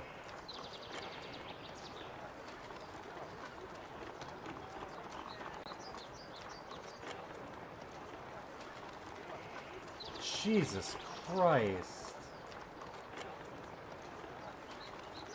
Oh, they were planning to attack us first, so we just burned them alive. What a great group.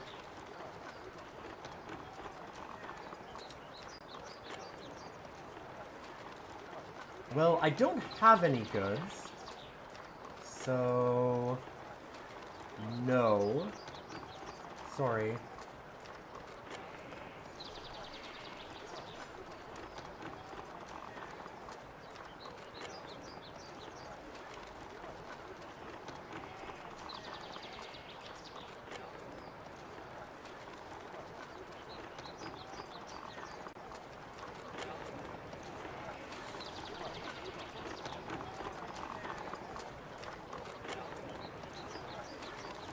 Okay, since we're actually losing crops now, I think we need to make that farm, even though I'd like to hold on to our wood.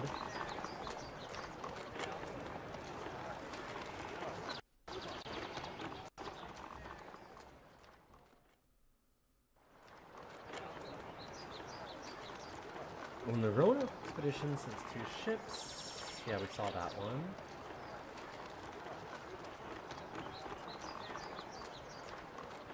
I don't have any goods, I'm sorry.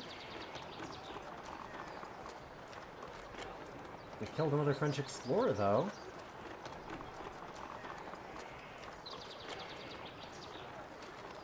It is a little weird that, like, raid is grayed out if you can't make it there.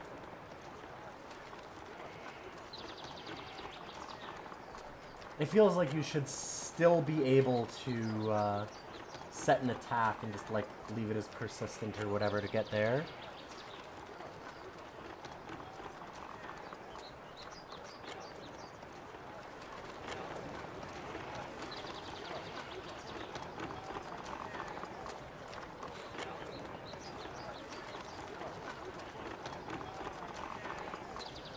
Might be time to just wait.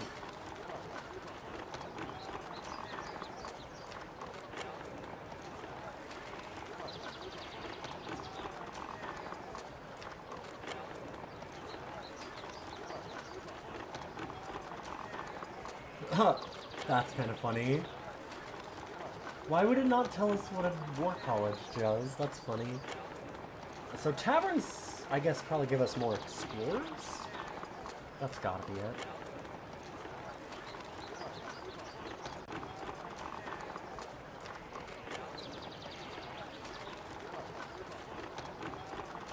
We'll just leave this turn this time.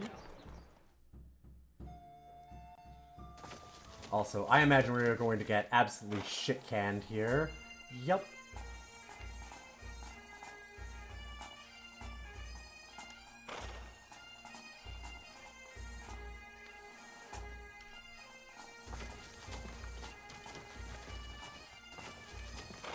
I mean, we're attacking their home base, so it seemed like it was going to be bad.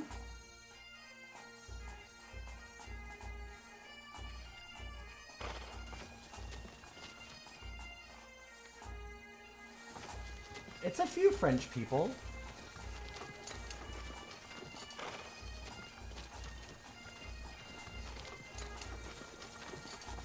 Yeah, this is known as a recon in force. Exactly. But somebody gets it. Soon to be a retreat in force. I mean, I'm actually just gonna go for it. Why not? It doesn't matter.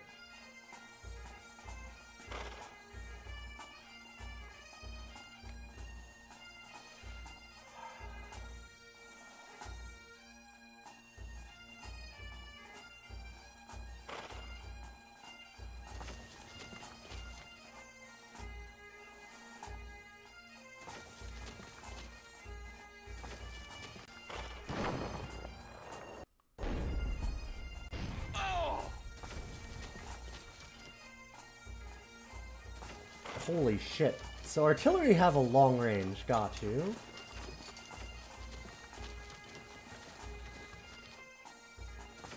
Okay, I changed my mind. You're right. It's a retreat in force.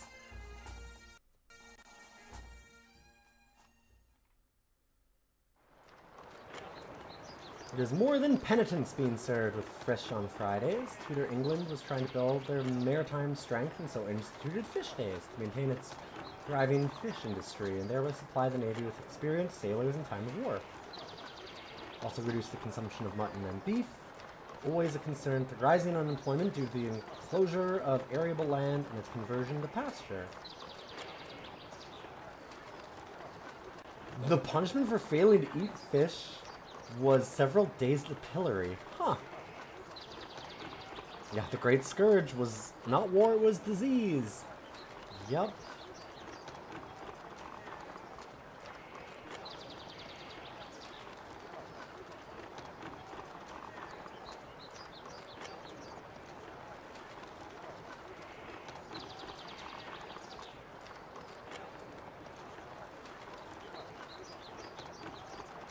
Okay, well, our military improved because they learned, wait a minute, we shouldn't attack their big city with just our tiny little force yet? Weird.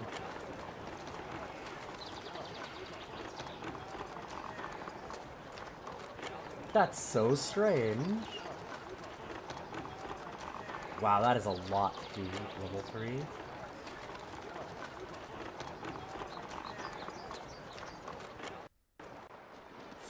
Forts protect the colony by adding units to militia and providing a means of recruiting additional military units for the colony. The total number of military units you can have in the game depends on how many and what level of forts you own. The buttons to the right of the infantry, cavalry, and artillery table allow you to recruit new units.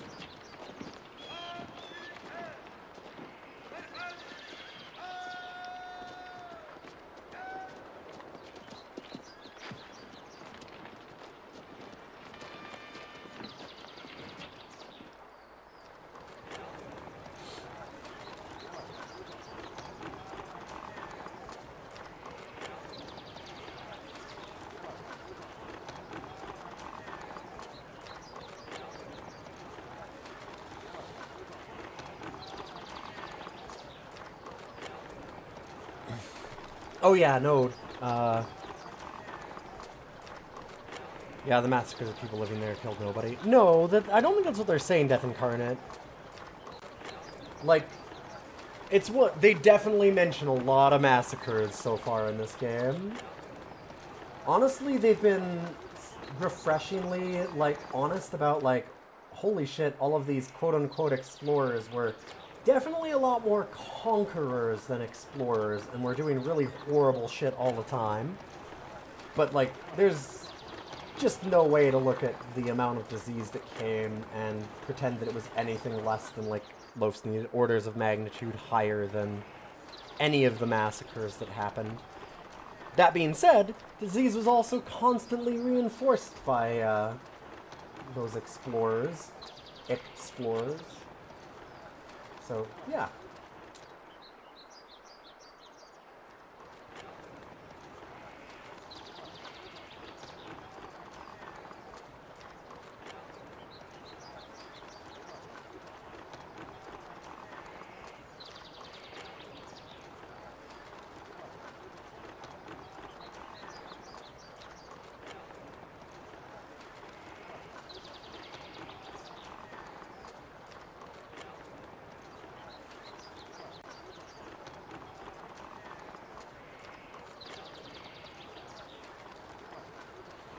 Don't forget when the disease was used as a tool for such genocide. Yeah, no, that's what I'm saying, yes. It's like, it was...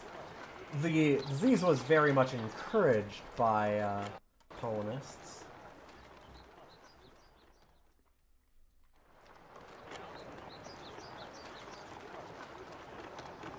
God. Oh, you'd call it seasoning to see how many people would die. First person to circumnavigate the globe was Magellan. Only one ship and 18 men returned. Magellan was not among the survivors. What a fun little bit of history.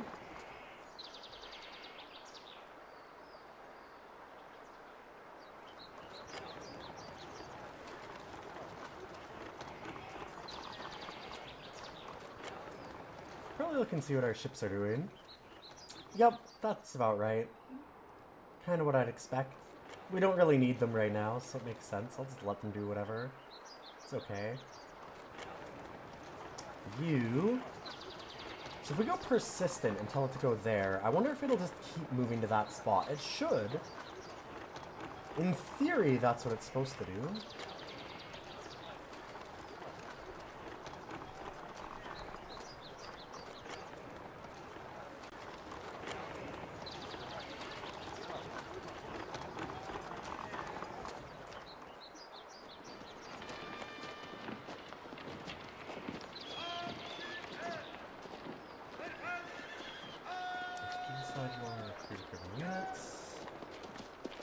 Uncheck the box, the unit will not be built. Move your unit out of the colony onto the map, bring up the unit list, drag it onto the map.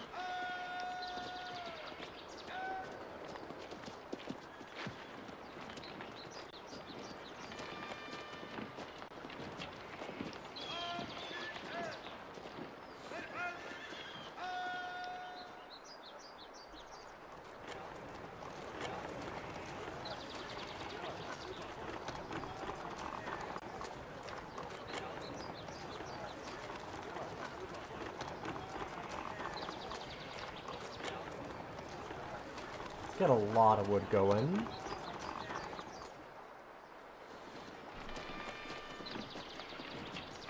$10 gold, 5 metals.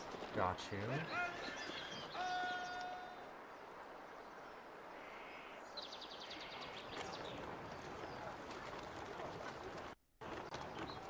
Alright, let's see if that unit moves right away.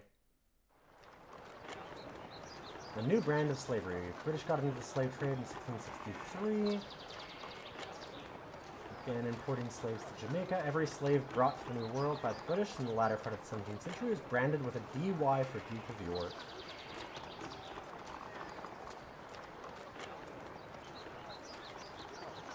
Tax of 6 gold. Ugh. Painful.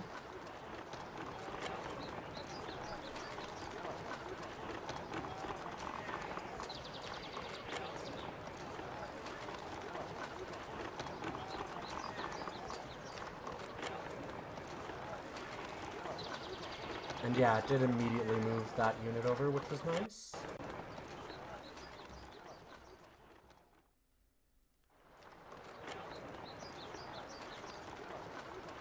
Four wood in return for 33 gold. That's actually a good deal, because I think it's normally 10 for one.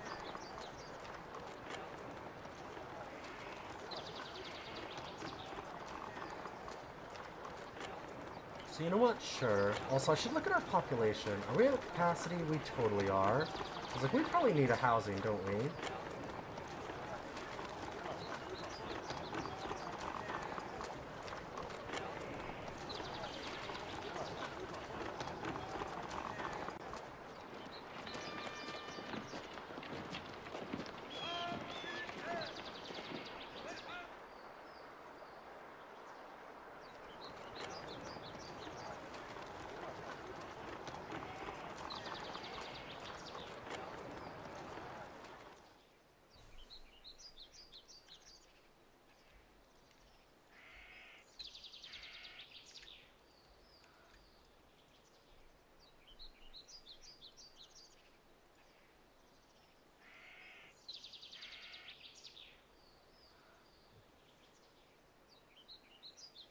Cool.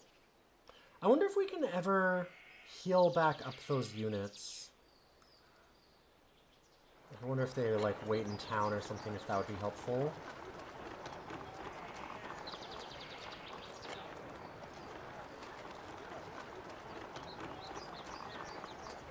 Do you get reminded of some of the quotes from EU5's loading screens, like one that's, if there are Spaniards in heaven, I want to go to hell. Yeah, before being burned at the stake by Spaniards. That would make sense.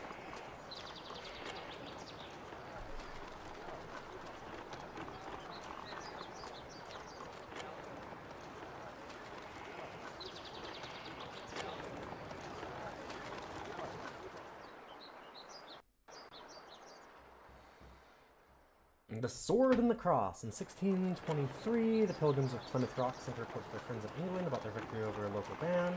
The pastor who didn't understand why the Pilgrims felt it necessary to use military force wrote back, "Oh, how happy a thing it would be if you had converted some before you killed any." Or just not kill or convert them. Still better, though.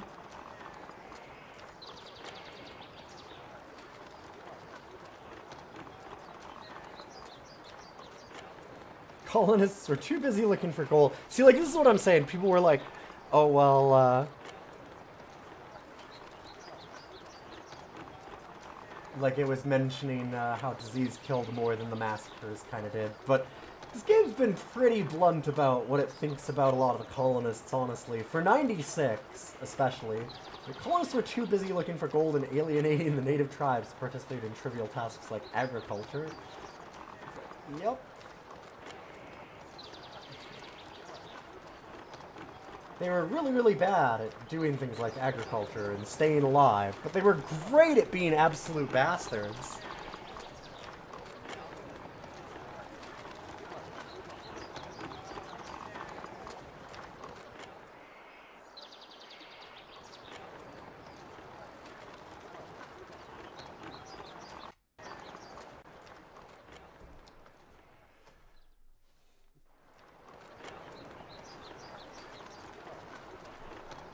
By the 1630s, 1/20th of the revenue of the English crown was from tobacco.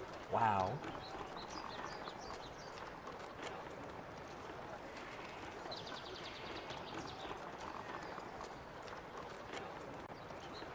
Don't have any goods, sorry.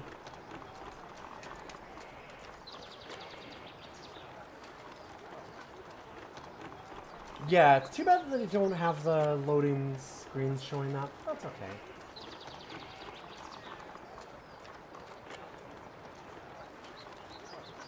Yeah.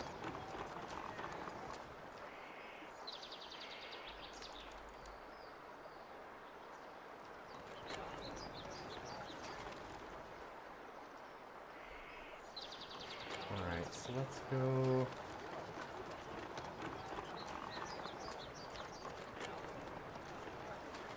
And you... can go all the way over here. So I guess that it probably, like, lumps the map into quadrants or something. I guess we'll find out.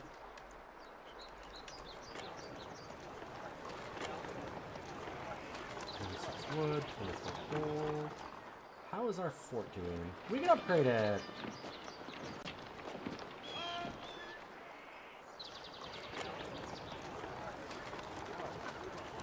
Gold, 10 metals, 40 wood.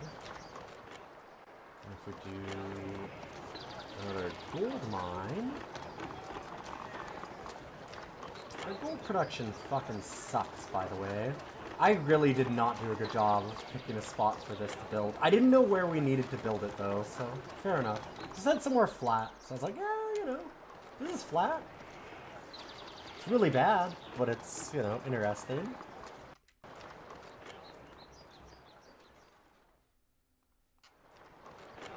Ships traveling to the New World had problems with laundry. Clothing got very dirty during long voyages, and since seawater wasn't suitable for washing, sailors used other commonly available liquid. Urine! I'm like, oh, I know. Gotta piss on that. Great.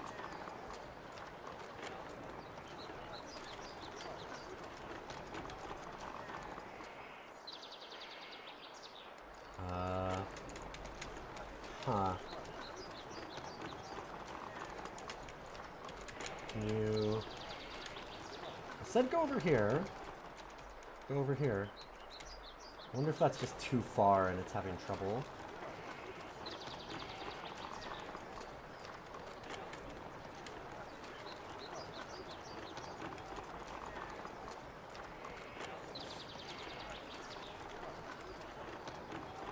Yeah, one of the factoids is basically the Disney's Pocahontas stuff is absolute bullshit.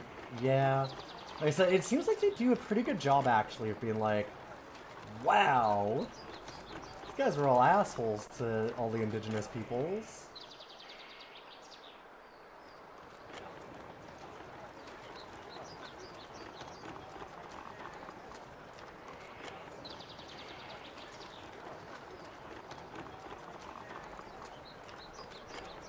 I should actually move you back here.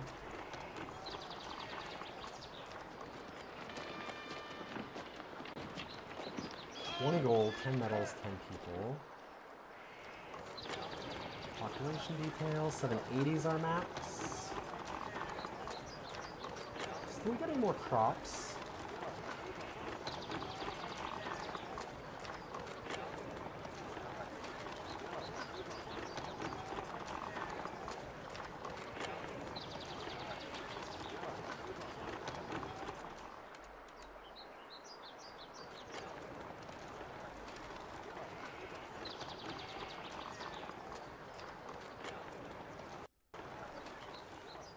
This is a really cool game, though. I really like this one, actually. Discovered a new mountain.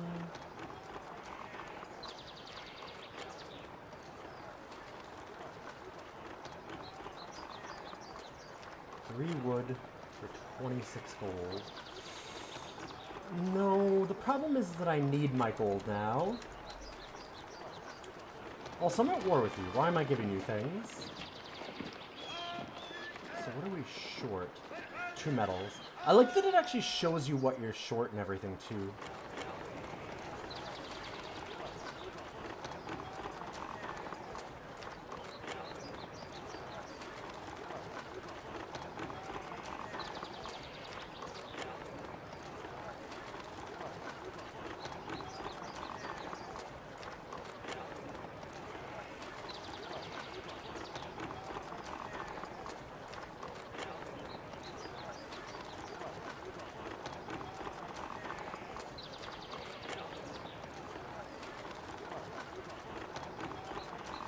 I really wish we could build another settlement, because I feel like our buildings, like, what we did here was bad. We did a very bad. That's okay.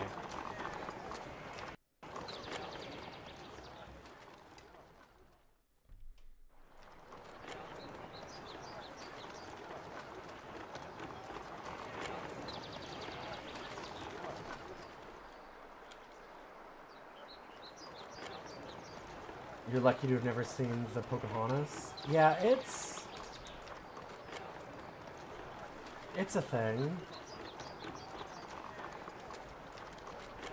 It sure is.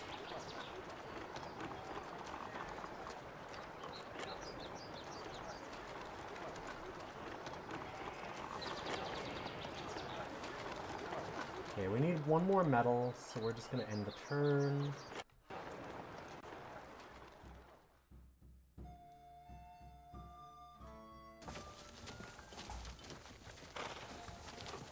Oh, we have some artillery automatically now. Interesting. Yeah, I see the commodities deleted and levels destroyed. It can only move one square and are limited to their home row only. Okay.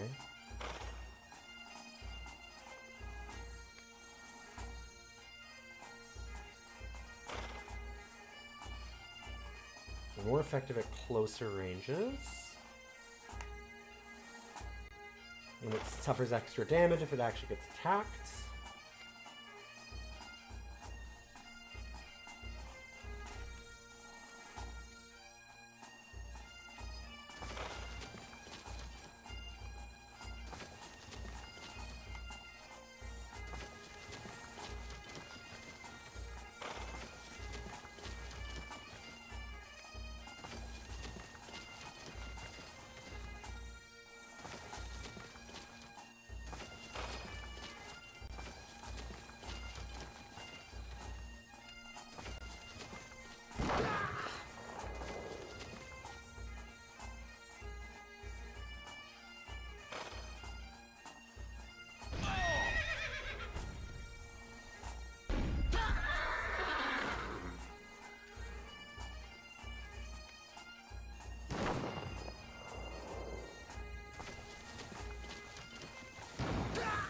Yeah, that actually makes us retreat, right?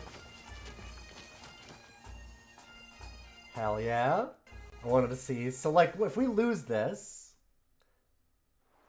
Yeah, it's destroyed. So are we not done then? We failed the tutorial then, right?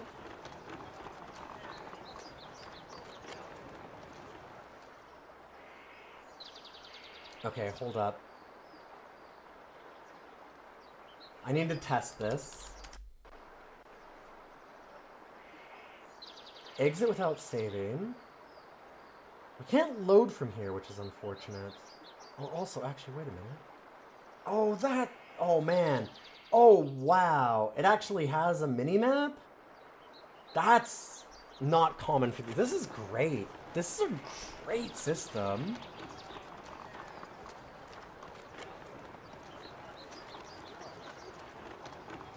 I wonder if stop for newspaper is the load. I'll take a look and see.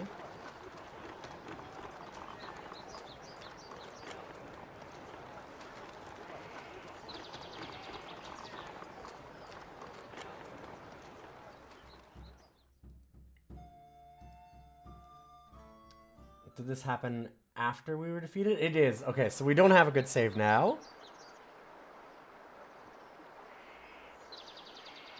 We could still try to conquer the French colony, that's fair. I'm just wondering, like... hello? There we go.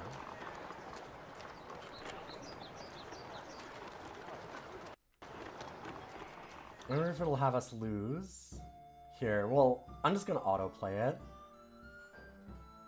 Yes, so the newspaper thing was the in-between.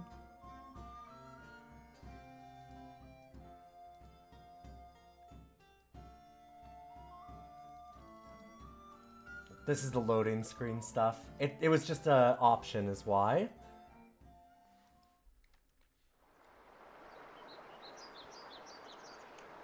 Oh! It gives you a new colony ship. Interesting. Huh. I think that we understand enough of this, though.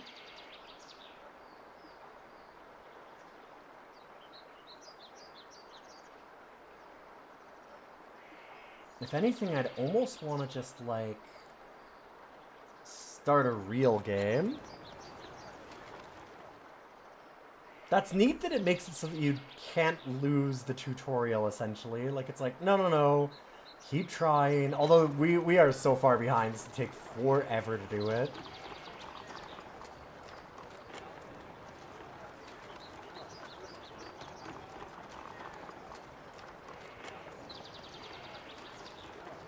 That's funny.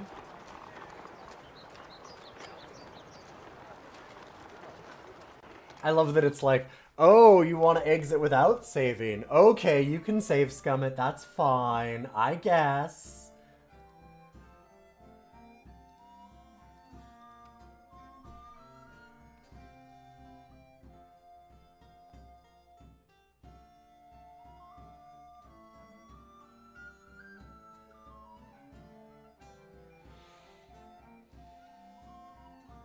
That's true. It might make sense to do that outside of the tutorial.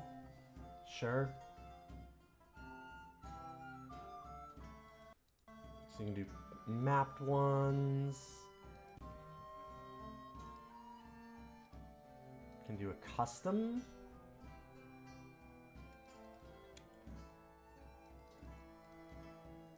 Okay. So you can go for scores. And then for player setup, like it says, yeah, so you can do like victory point bonuses. So if you have a victory point one, you can actually set your victories to certain things so that you have hidden points. That's really cool.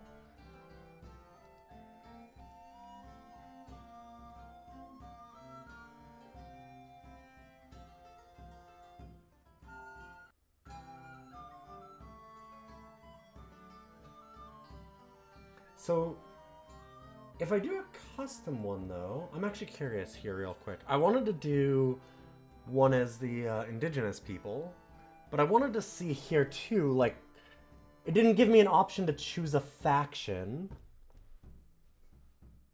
So does it just assign one at random? Are you not able to do custom maps as indigenous? Because that would suck. I guess that you have to be British? Ugh. I don't want to be assigned British at birth. Was it one of the drop-downs? Wait a minute. Okay, let me see. I totally looked at it. I must have missed it.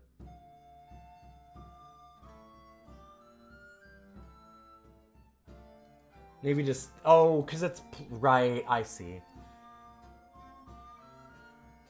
Duh.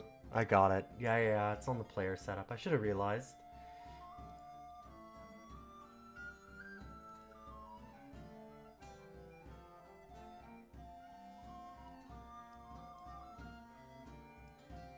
I'm a little sad about the maximum turns, but that's okay.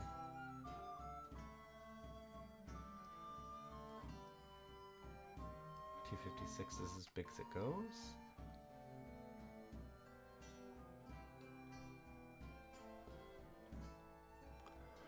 Oh, you can put the max turns to less than 1. So it goes unlimited? I need more than 300?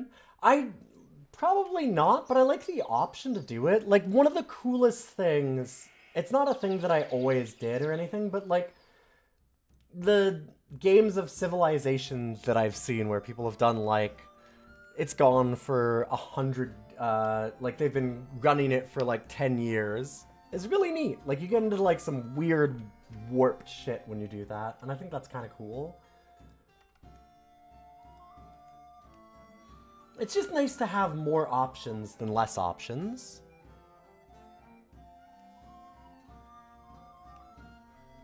That's all. This seems like it has great options, though.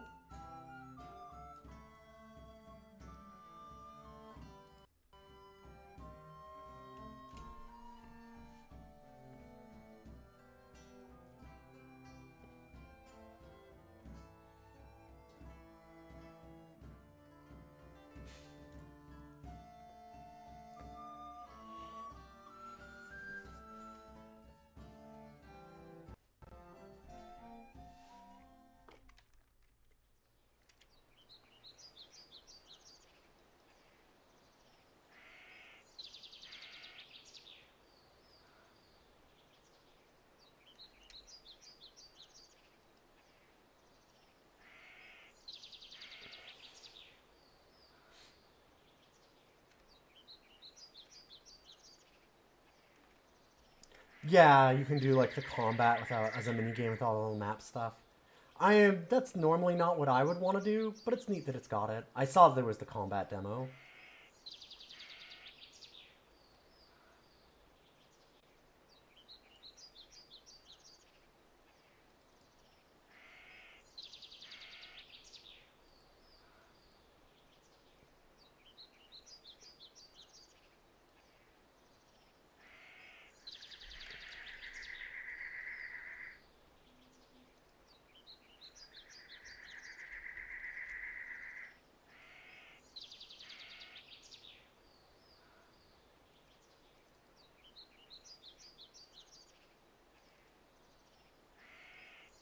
Okay, yeah, that is the name of the ship.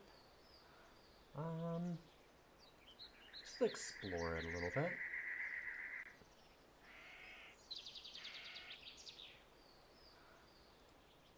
It is kind of funny that as an indigenous group, you have to start by exploring and then getting a settler, I'm guessing?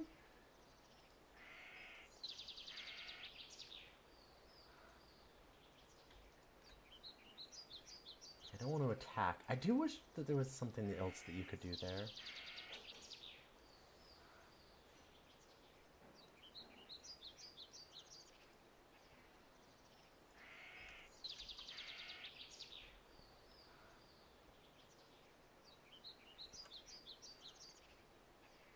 It'd be neat if they had a different start. I can understand why they don't, but it would be neat.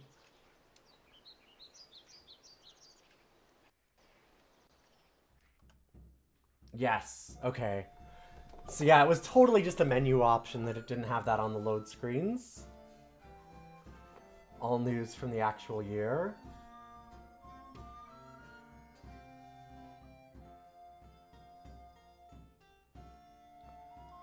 Rome. It's not often the Pope has a daughter, but Pope Alexander VI has a small Venus.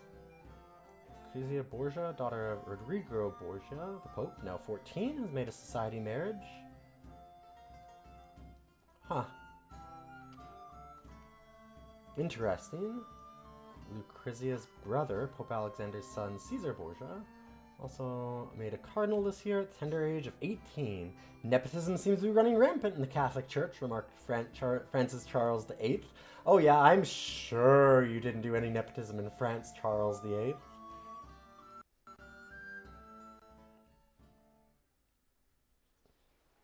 Jesus Christ. Like, how do I have 253 points already?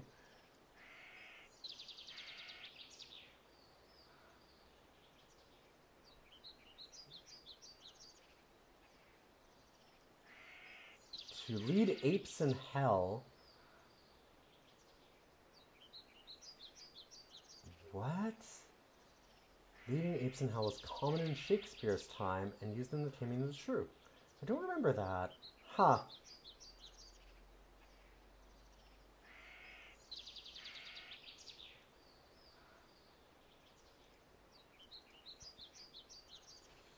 Gotta say, that's one that I did not know. Yeah, so it always gives you a few turns of just exploring before you actually land settlers, huh? You get a new ship with settlers, which again, as an indigenous group, is very weird as a start. Like, that seems really funny.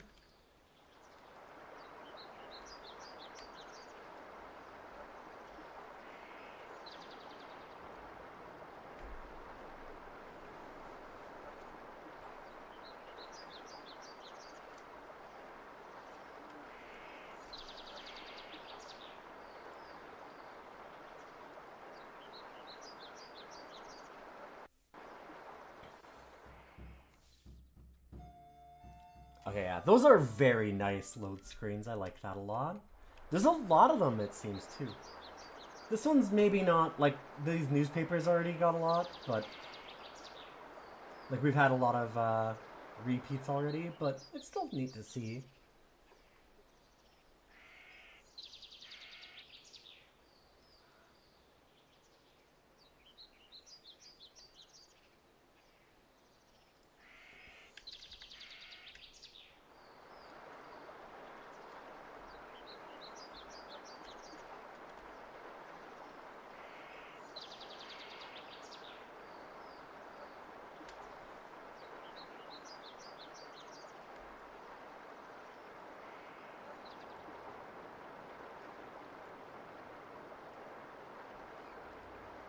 I understand how big of an ask it is to have a group that plays, like, totally different, but that would be really neat.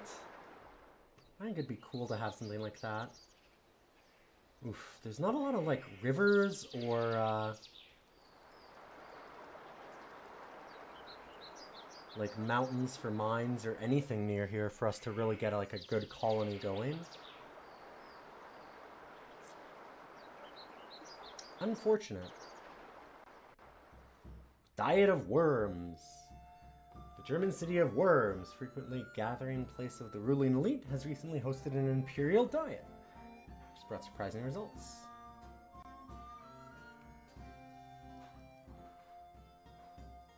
Huh. France defeated Navarre, Italy. You can even just, like, move this around. It's not much, but it's got, like, charm to it by having the newspaper style, too. Cool.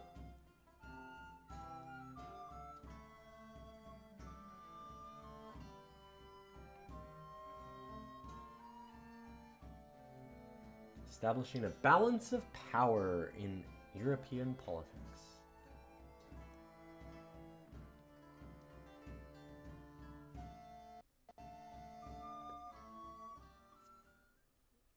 Yeah, the start of the turn one's just the factoids, yep.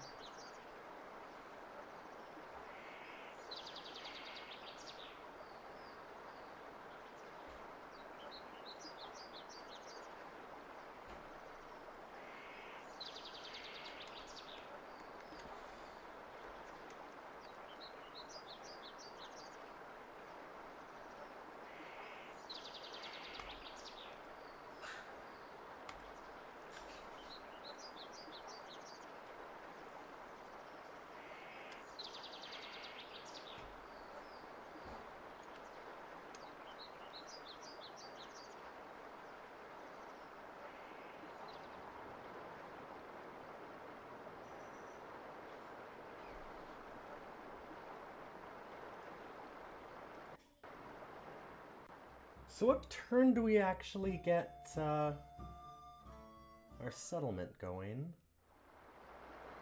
They are what you eat. Yes.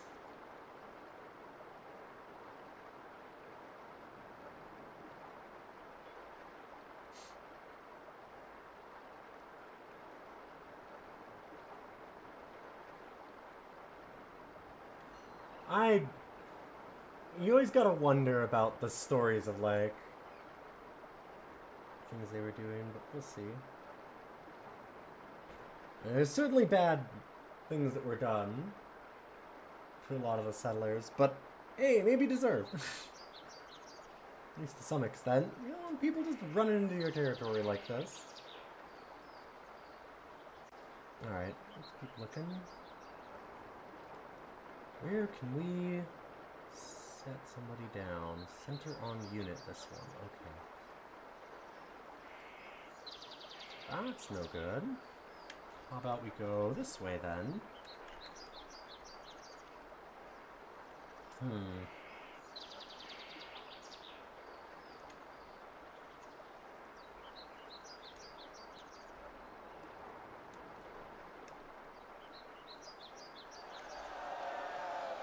Ooh, a teak forest. Okay.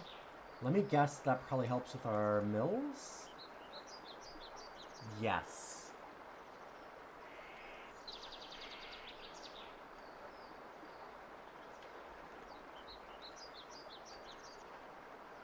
-1 points.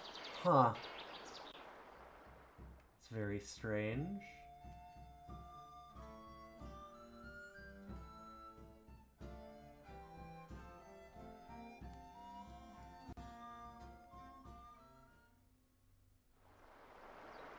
Your name has discovered teak forest. Yes. Our faction, your name.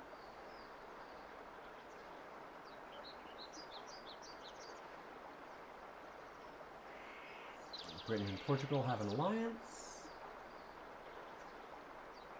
France declared peace with me, apparently, which I didn't... Were we at war?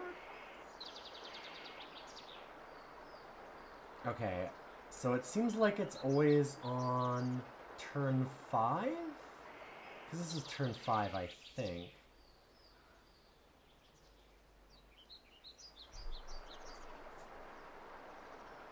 No, I know I had an option to change it from something other than your name. I'm just laughing because I didn't.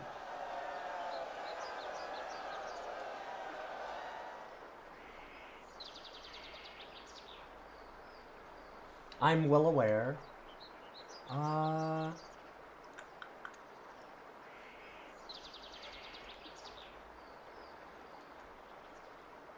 for crying out loud. Don't go... You can't try and go over the land.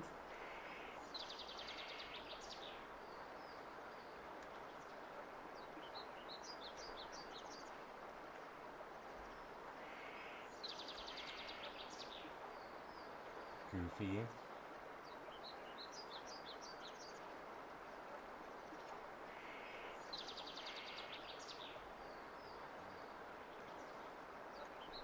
Got another settler, and another combat unit. So it seems like the one thing that I'm confused about for the indigenous groups is they have the downside of they can't have artillery. Is there any upside?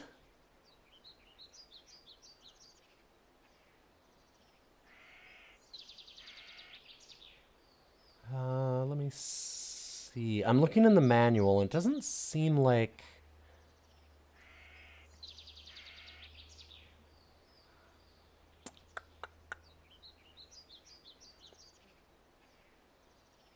Basic movements, major landmarks, found a new colony.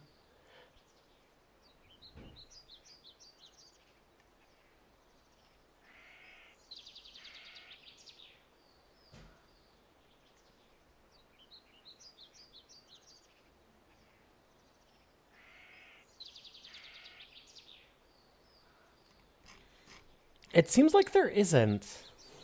This does have play by email, so like it's got like a lot of good options. Huh.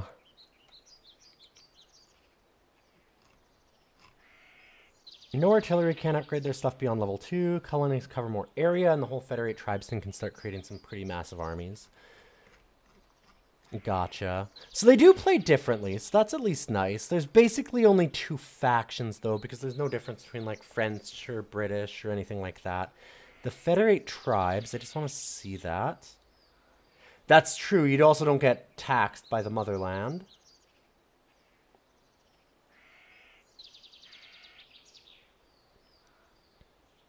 Oh, there are differences between French and British? I don't see anything there. I'm looking through the manual trying to see something that has a difference between them. But maybe I'm just missing it. On page 67, it goes into federating the tribes.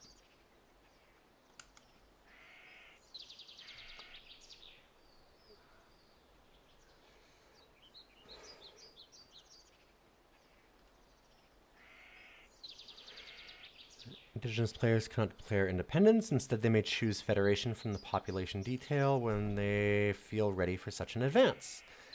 They must actively go forth and conquer other tribes to bring them into the federation. Once you start trying to federate, you cannot change your mind. There is no way to say, sue for peace. Other indigenous will send war parties against your colonies with the goal of destroying them. Successfully federating will result in the following benefits or challenges. All unfederated tribes become unfriendlier towards you over time and increase in strength, attacking your colonies with larger war parties. You have the option to federate by attacking them and winning in battle against them. Any conquered tribe will become an instant ally and will defend your colonies from other players.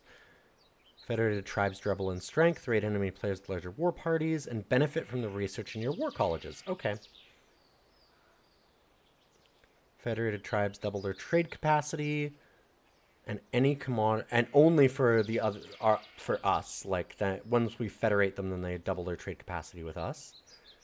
They can also trade with any of your colonies, independent of distance. Got you. Neat.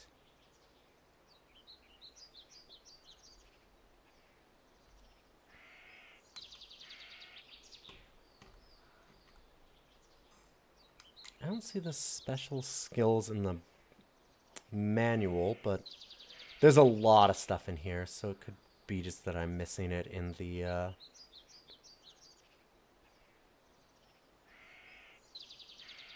table of contents. I mean, there is a setting up your player characteristics, so I wonder if that has some of it there at page 26. This is a really neat game, though. I like this a lot.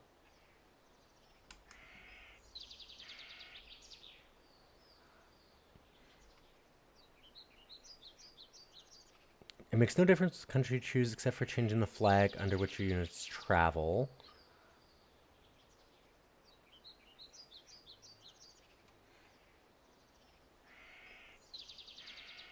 I mean, it does say very literally, it does say quite literally in the manual that there's no difference between the different European factions. I guess probably because you can set it up manually so that they have, like, any of those abilities they can get can go to anybody.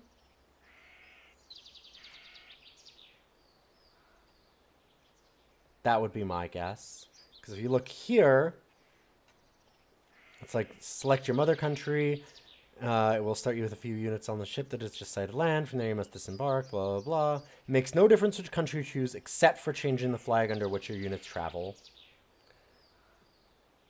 The only difference one is having one of the indigenous groups.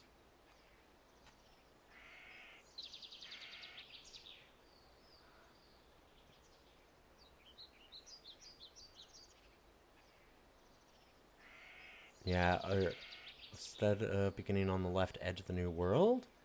Oh, they start on the right, we start on the left. That's interesting. All of our colonies and diplomatic options will differ. Cost of building upgrades and structures vary somewhat. Okay. Build larger cities, no taxation, but they can't trade with Europe. We pay less for settlers, infantry, and cavalry, but no artillery. Interesting.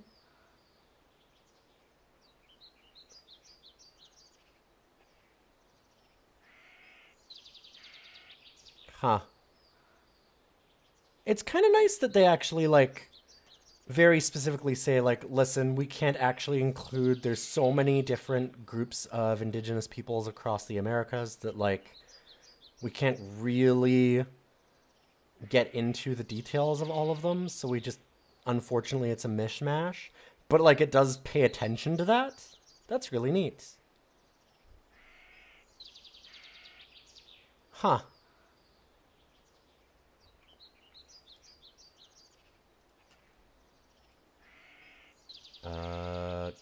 Can you capture the game again?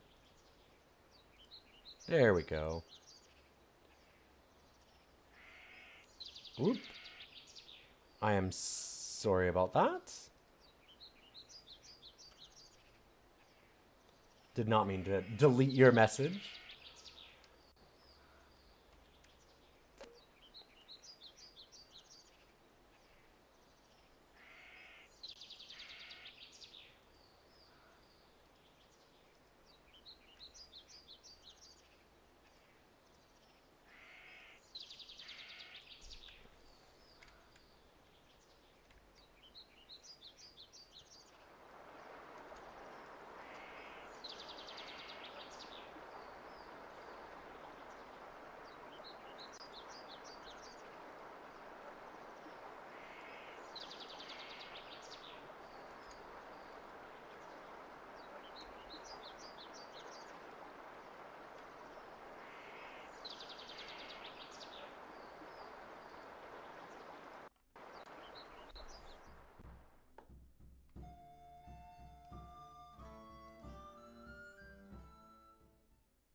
I'm still not sure, like, I guess that it gives us more points to claim, like, a River, I don't think it really gives us any bonus besides that, but it's kind of cool that you can just name them. I do like the idea of that. Like, it just adds some flavor, even if it's not super important in some ways.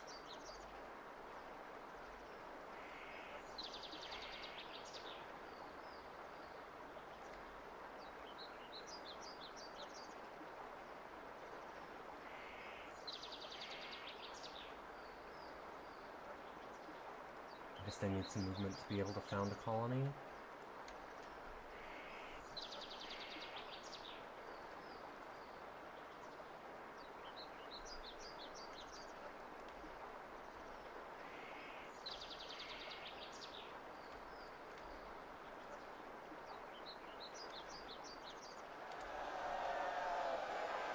Ah, we've discovered a great region. Sure.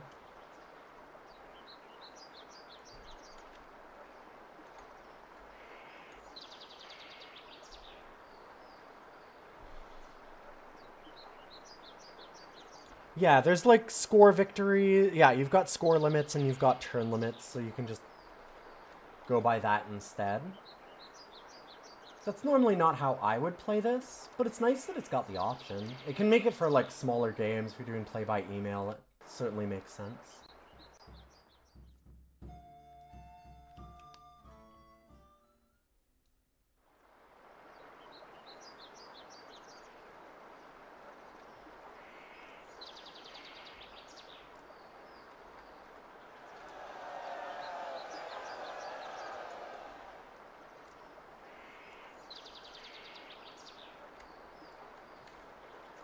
We found the Kootenay River. So we've located British Columbia and Canada.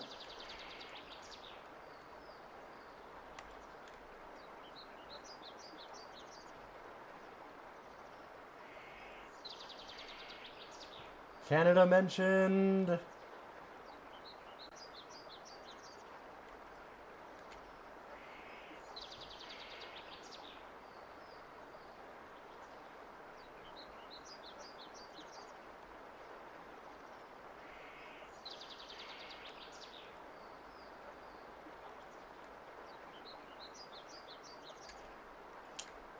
Hoping to find, like, something to help us mine there. Did not get anything.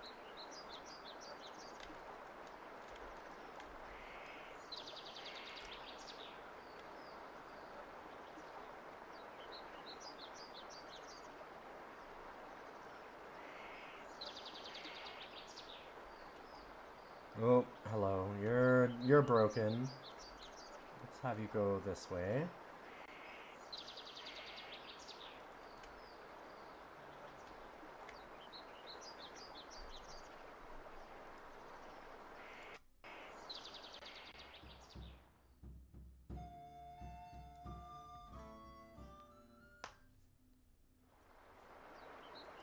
Ooh, getting close to having the most points.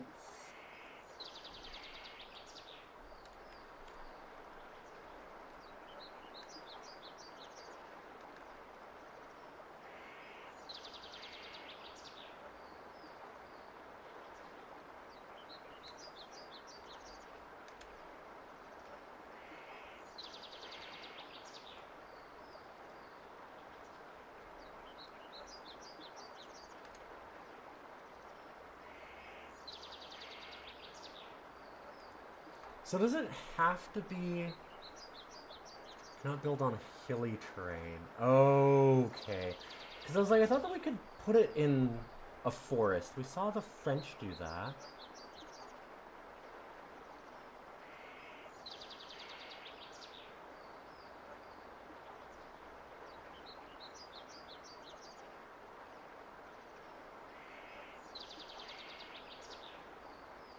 Huh. I will say it not being able to be in hilly terrain is weird, because, like,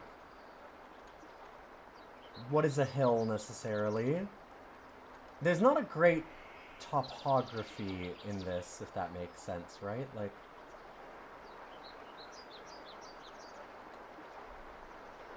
because obviously, like, that's not flat enough. Is this flat enough?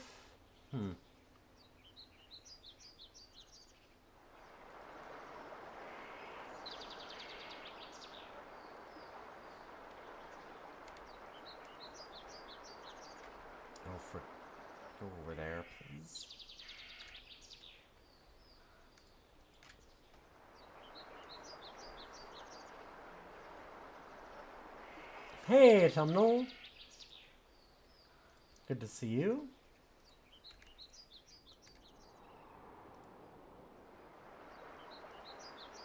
This game premise. Yeah. You could see how it could be fraught, but I actually think they did a really good job of handling it. Like, a really good job. It's surprising.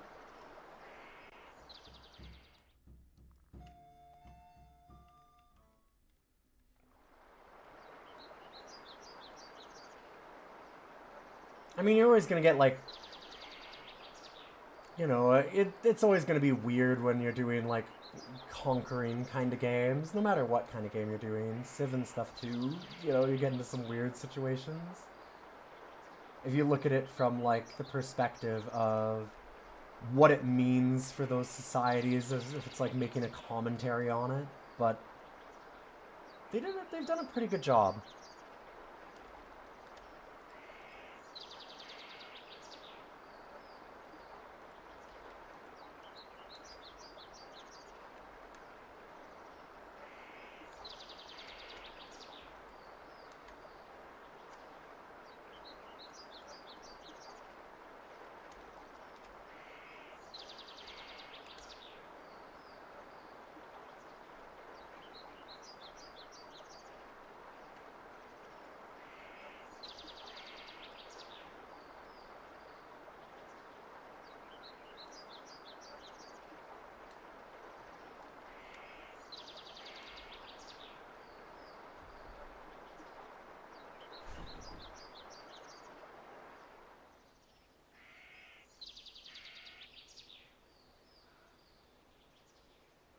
Oh, no, listen, you need to... Auto-explore can be a little broken sometimes. It's not too bad, but it's not the best either.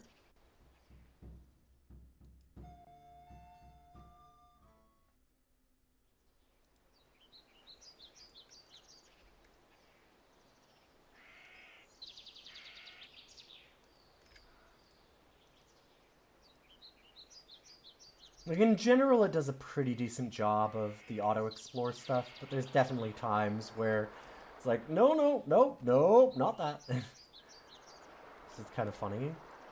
Let's do that one as an auto-explore again. I'll set you to just auto-explore also.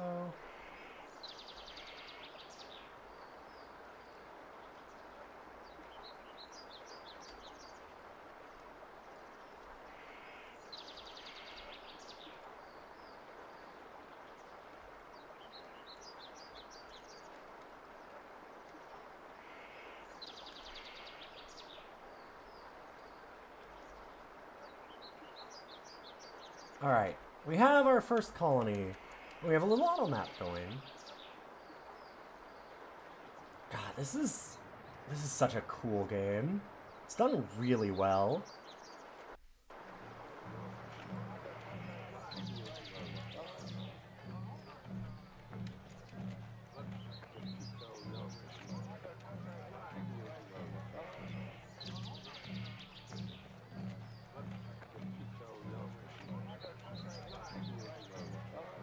It's a little weird doing the, like... They did a good job of trying to do some different things for the, like, indigenous group as a, faction. It's kind of too bad that there's not more of them.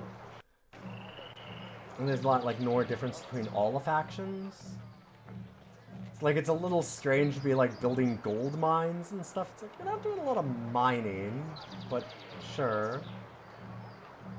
I guess it depends on where you are, though, because this is covering all the Americas. But you're not seeing so much of, like, kind of the extractive type of, societies when you're talking about most of the indigenous groups.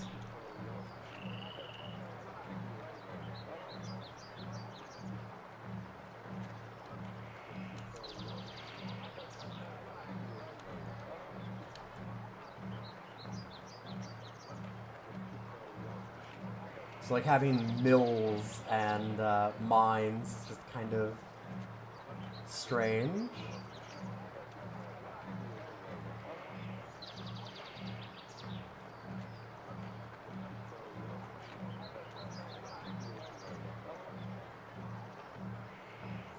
But again, I mean, that's always the case. Like, look at Civ. You got George Washington in the Stone Age. That's just the way that these games go. They're very abstracted.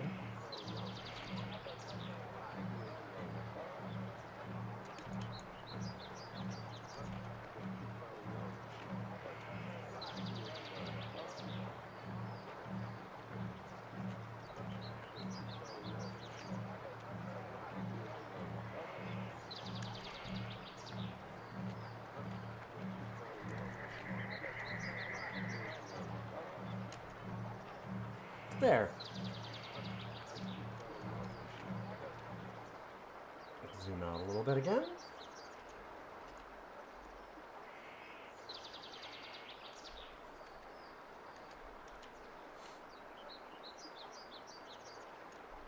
Why does it keep going to you? You don't have any movement left. Weird.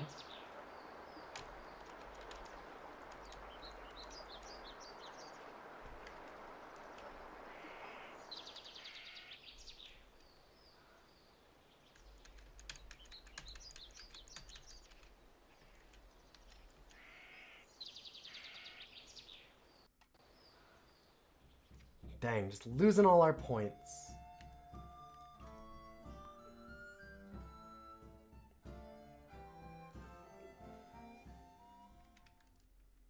Spanish are still beating everybody.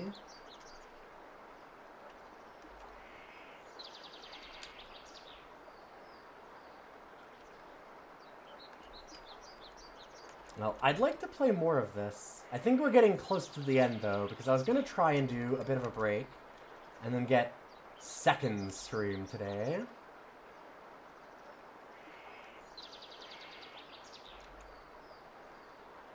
And I feel like we've uncovered what we need to know about the game, and now it would just be like the very long process of actually winning one of these. Man, the military cannot go over mountains, which, like, makes sense for the time, but it's just... It's kind of wild how little movement you get if the minute you hit hills or mountains or anything.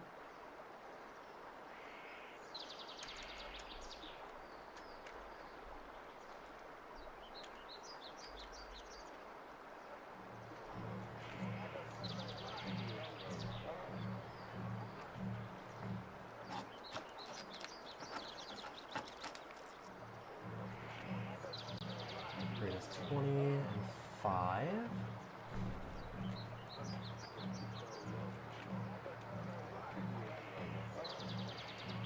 Dang. And you get labor, so you can, like, only build so much turn. Got you. Oh, there's some really cool stuff in here.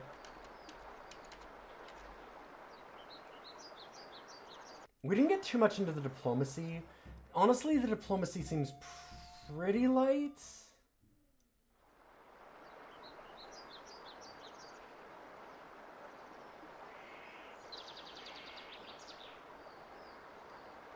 Like, certainly a thing that you can do, but it's definitely a little more focused on other stuff. You've got spies, you've got diplomats. Like, there is stuff around that for sure. It doesn't go over it in the tutorial. Like, the tutorial is just, when we were finishing it up and it said for us to eliminate the French, that was just the end. I triple-checked that. I'm kind of curious. I just want to look at what it says on the diplomacy stuff. I mean, there is a few pages of it.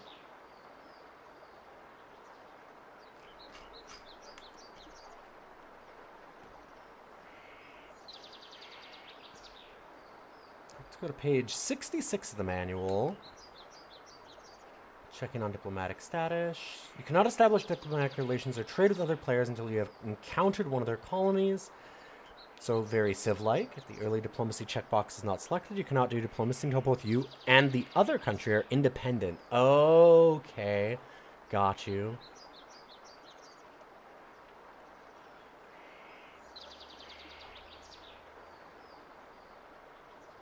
I like the idea of having like a war of independence for all the European players. Besides limiting your combat, trade, and diplomatic options, your mother country will keep raising taxes on you as time goes by. Eventually, even the most law-abiding player will wish to declare independence. There are two ways that European players can declare independence. The first way is to make your country so angry that she declares war on you. The second way is to use the diplomacy window to, say, declare independence. Once you do that, then you have to start a bunch of battles. You must win the equivalent of 3 large battles to achieve dependence. Kill approximately 100 levels worth of units. The exact amount varies on difficulty in order to become independent. If you change your mind before winning a second assault by the mother country on one of your colonies, you can sue for peace in the diplomacy window. If you've already killed 2/3 of the total units, you can either sue for peace or sue for Commonwealth. Okay, so you can be like Canada and stuff too, or Australia. Commonwealth is not as good as independence, but it will gain you lower taxes and give you more latitude in your relations with other players. If after declaring a Commonwealth you decide to declare independence, you need only win battles equal to 2/3 of the full independence battle side against your mother country. Regardless of the outcome, after a war of independence, all the player's colonies will be returned to his control. Colonies that were taken in combat will probably be returned in an unsatisfactory state. Damaged, stripped of stockpiles, reduced population, etc. If they win a war of independence, become wholly autonomous, pay no more taxes, and get better prices in trading with Europe. You can alter diplomatic relations with other players at will, finally, and the status is worth extra victory points. Commonwealth is also worth extra victory points, but less than independence. Yeah, so it's mostly to do that declaration. And, like, get a little bit of trading with other players.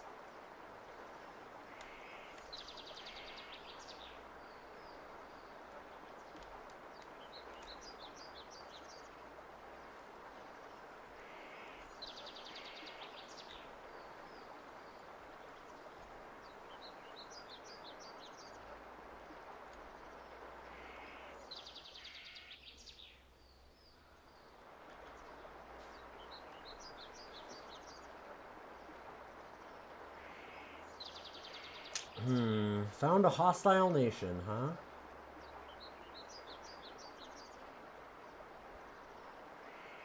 And then for us, of course, we can do the Federate. It's different playing with the Indigenous, isn't it? One major difference is that you have no mother country, hence can't trade with Europe or declare independence. But you get to conduct any of your own diplomacy from the start. When you've declared independence, however, you can declare that you are federating all the smaller tribes. Once you commit to federating, there's no going back. Yeah. They'll start hating you, they'll grow stronger, form war parties, and raid the snot out of you.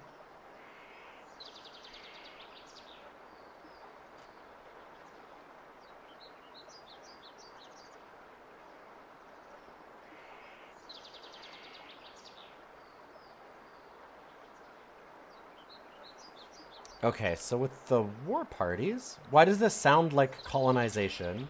Because it kind of is. It feels very... Funny enough, it actually feels really Total War. Even the way that there's, like, explorers, and then you essentially have generals. And those generals even gain experience, and have, like, a certain amount of units attached to them and stuff. They get move bonuses, charismas, reputation, and stuff, based on the leader, which is, it's very, very Total War kind of thing. The movement is Total War. The actual, like, setup of colonies and stuff is definitely different. But it's got some of that kind of early DNA for what Total War would become in there. This is really cool.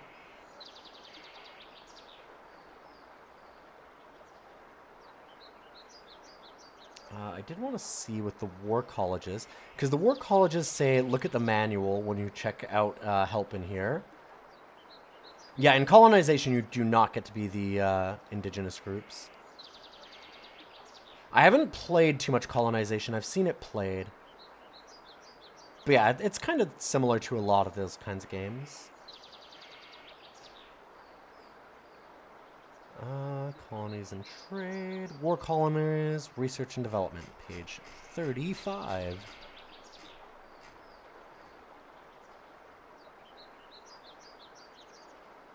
I'm surprised I never heard of this game, though, because this one's, like, really well set up. It's got great user interface. Like,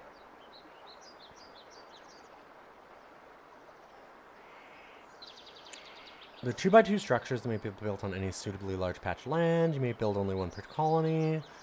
Only buildings that you cannot upgrade. They're a place where you can invest your excess gold into one of 7 military research areas.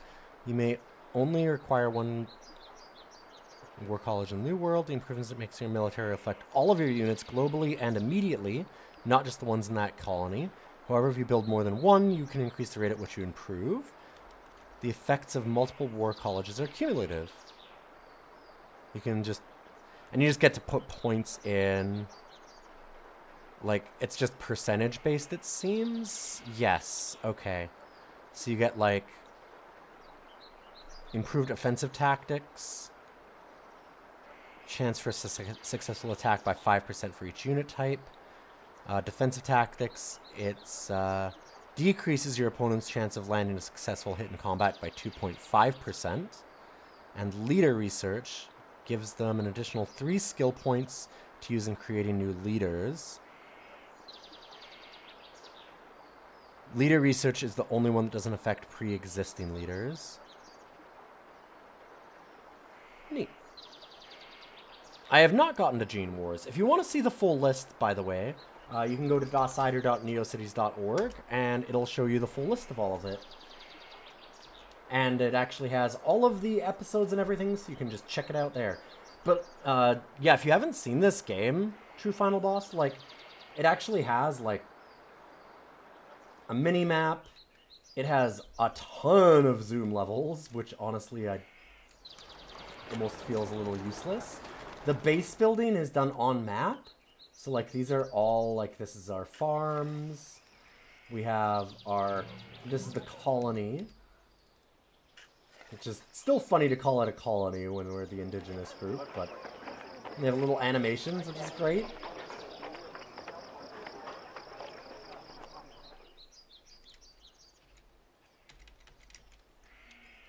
We got our mines up in the hills.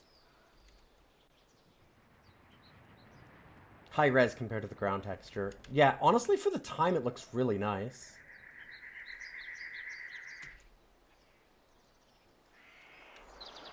I think it looks pretty cool.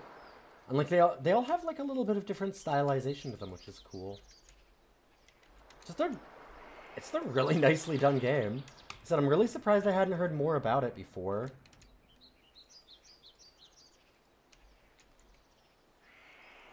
But that was always the thing with DOScider, is there's always new games. There's so many. Oh god, I'm getting trapped in this. I'm like, what if I just one more turn? What if I have another thing to do?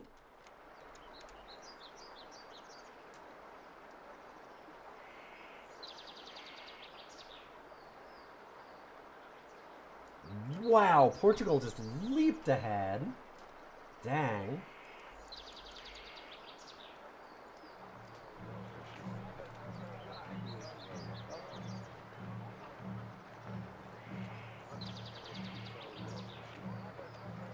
It is really weird to be building, like, that it's a church?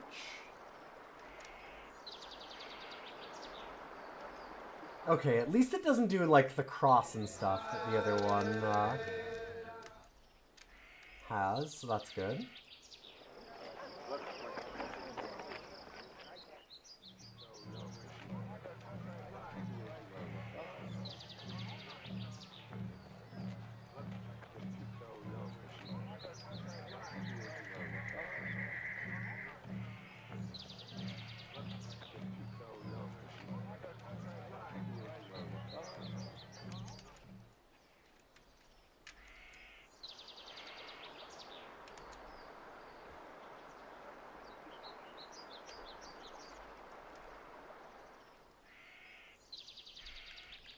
Alright, let's cross these mountains. Worth 9 points. Heck yeah. I do want so badly. I should have been naming these all goofy names.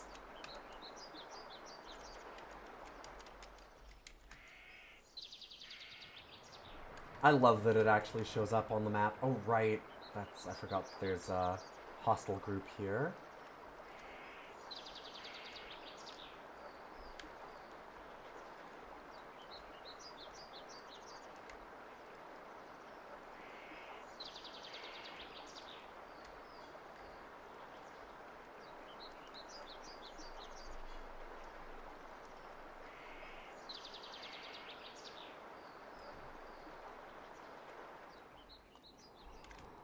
We go all the way out. Oh my god. It's totally illegible all the way zoomed out. What a wild zoom level.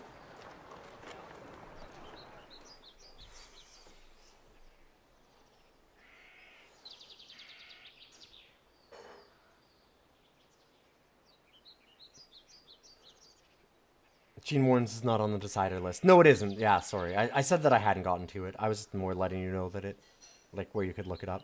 It's basically an RTS where you completed objectives to complete maps. Humans and other alien races ruined planets for resources, and then gray aliens decided to punish everyone and make them rebuild the environment. That's pretty great. Everybody's trying to compete to fix the environment the most. That's a really cool concept for a game.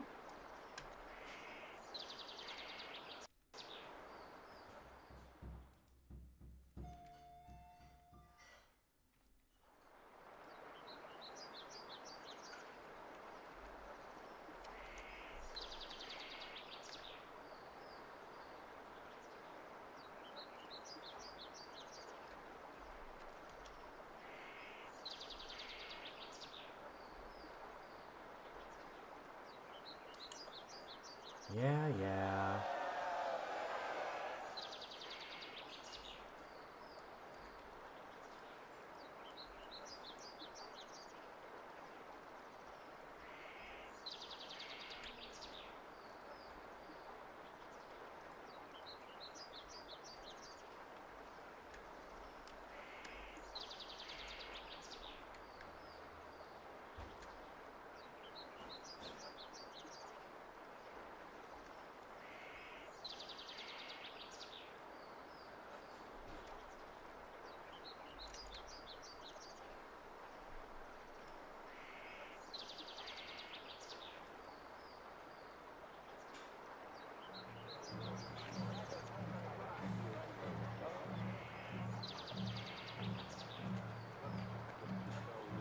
Okay, we'll probably make a farm before we actually start starving. That seems like it'd be a bad idea. Ugh, I guess.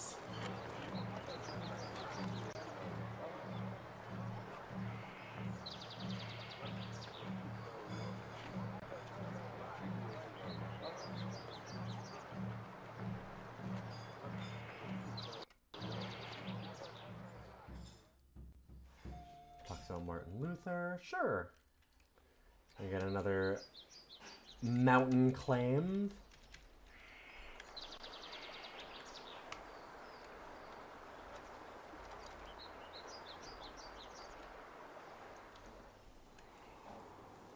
Okay. I can get after this turn, though. As much as I really am just getting sucked into this thing.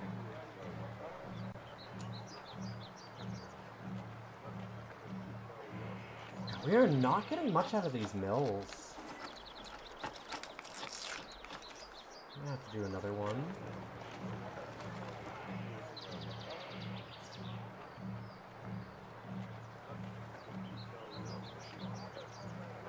I mean, part of it is that we don't have a lot of production because our labor isn't high enough. That's a big part of it. Yeah, because we have negative 65 labor. That's the problem. I see what's going on. Okay, I get that now. That's interesting. Like, we don't have enough population to run all of our farms and things, which, yeah, that makes perfect sense. We should get a trading post.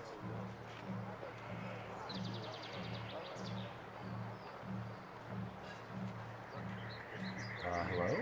That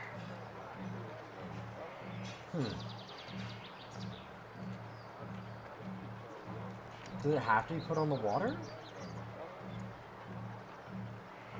Because that's... I mean, we can't put it on the water. We don't have the ability to. You'd think that that's why it's dock or trading post, I thought. Huh. Oh no, must be placed on oceans, lakes, or rivers. Is there a way to... Hold up.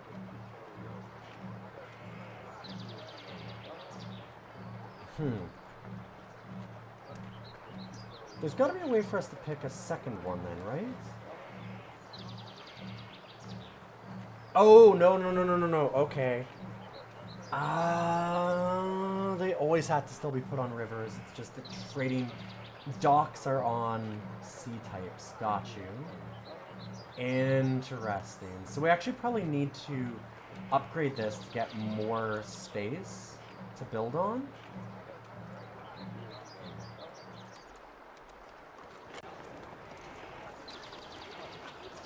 Because it'll expand our influence as the city upgrades. That makes sense.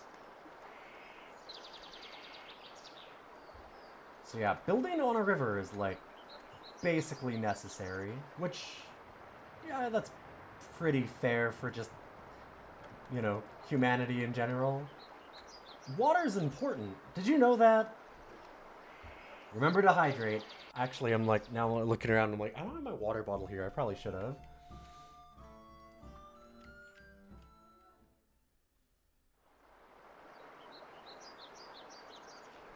All right.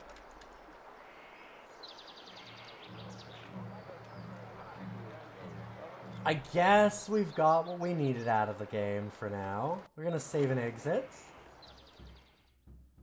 And let's go ahead and rank Conquest of the New World Deluxe Edition.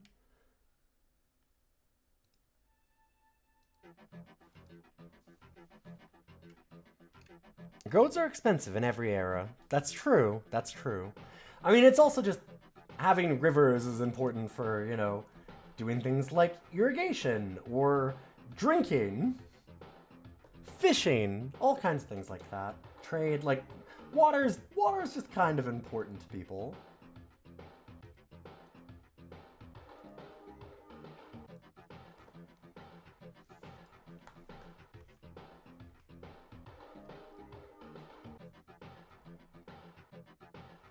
This is a rad game. It's not Civ. It ain't Civ. Honestly, it's funny, because this game was described in a lot of things when I was looking at it as being a Civ-like, and I'm like, no, it's really its own thing. Like I said, it ends up being a lot more Total War, but before Total War was actually a thing, which is pretty neat. I do like this style a lot, though, and it has so many good options. Like, it's got really good map stuff. It's got... I like the ability to actually play as indigenous peoples, which is nice. The loading screens are really good. Like, it's got some charm there. The UI is excellent. Absolutely fantastic. Tooltips by right-clicking on everything, just like it's SimCity. It's got really, really good, like all of the tutorials really well done. It's got fantastic controls where, like, we're auto-scrolling with the mouse and stuff. A lot of games didn't. Like, things like, oh god, Master of Magic does not have mouse scroll. It's got, like, mini-maps that you can just automatically jump between places and stuff like that. Like, that's really, really neat. Yeah, they're both turn-based strategy games, but that's most of where it ends, I would say.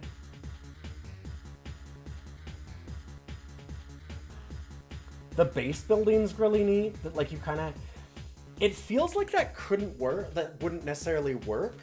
And most of the games would do the base building where it's, you know, like Civ, where you have a tile that has a city, and then you kind of go into a city management screen and you just toggle a bunch of numbers and stuff up and down there. But actually having to, like, build it out onto the map is kind of cool. Yeah. A lot of the DOS era strategy UI is super trash, Samurai. Like, this has one of the best UIs that I've seen. I mean, hell, SimCity doesn't have mouse scroll, does it? I don't think so. I'm 99% certain it doesn't. I was actually playing it on my own a little while ago, and I'm like almost positive that you can't mouse scroll SimCity. Or SimCity 2000 even, sorry, is what I mean. Not even SimCity. SimCity 2000 doesn't.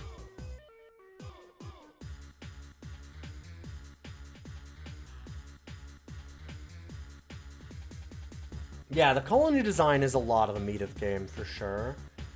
But it seems like it's got a lot of everything. I don't love that it doesn't necessarily give you an idea as to how far a unit can move in a turn. Like, sure, it has the bar.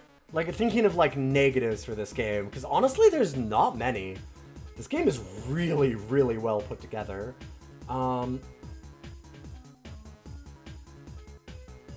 It's got, like, but, like, having the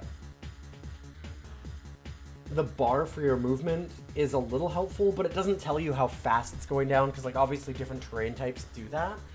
And if you do something like later games, like your Total War type series, what's a good way to describe this? But, like, if you were to right-click on an area, it would,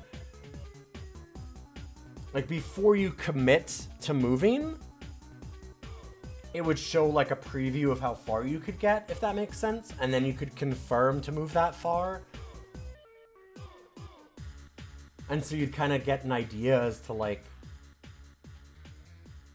where you would want to map that out. So, like, not actually knowing where your units are going to stop is always, like, that can be a bit of a problem. But, like, it's got good play by email, good multiplayer. This is just a real gem. It's really well put together. I like it a lot.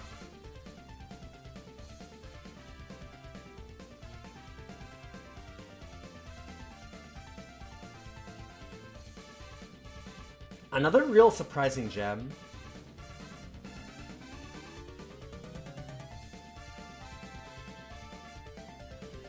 Doesn't have as many units as a lot of these games do. Like, because you really have your artillery, your cavalry, and your infantry, and that's it. So it's a bit limited on a lot of the actual military-style options and things like that later on, which is why it's not as interesting as, like, Civ or Master of Magic or something. Like, that side of things is unfortunate. That doesn't go a little bit more in-depth.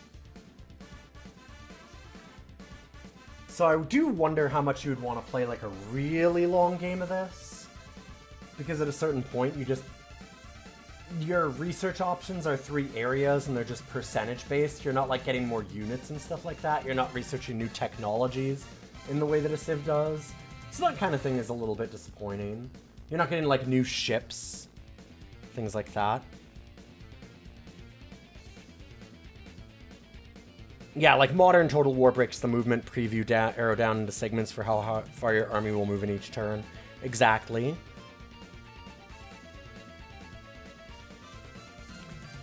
Yeah, the leaders being important is fun, and it's another vector, but then you miss out on some of the, like, unit variety instead, which it's like...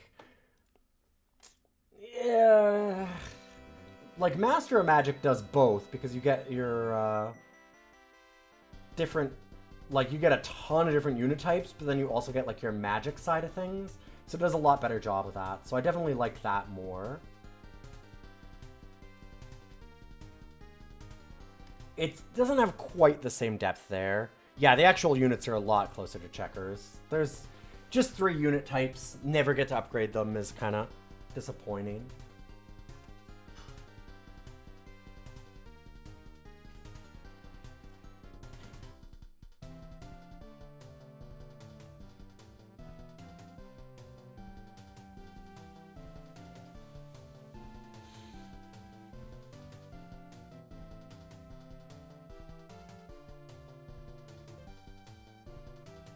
Thinking about where I'd put this. I think I like it more than Celtic Tales as another strategy game.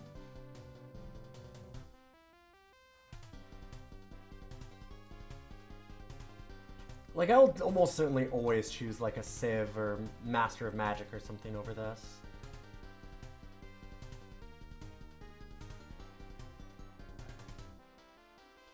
I do think it actually might beat it. I think it beats out SimCity 2000 for me, though. It's a very different style of game, but I think it's better than that. Which is a wild thing to say. This is a really cool game, is what I'm getting down to.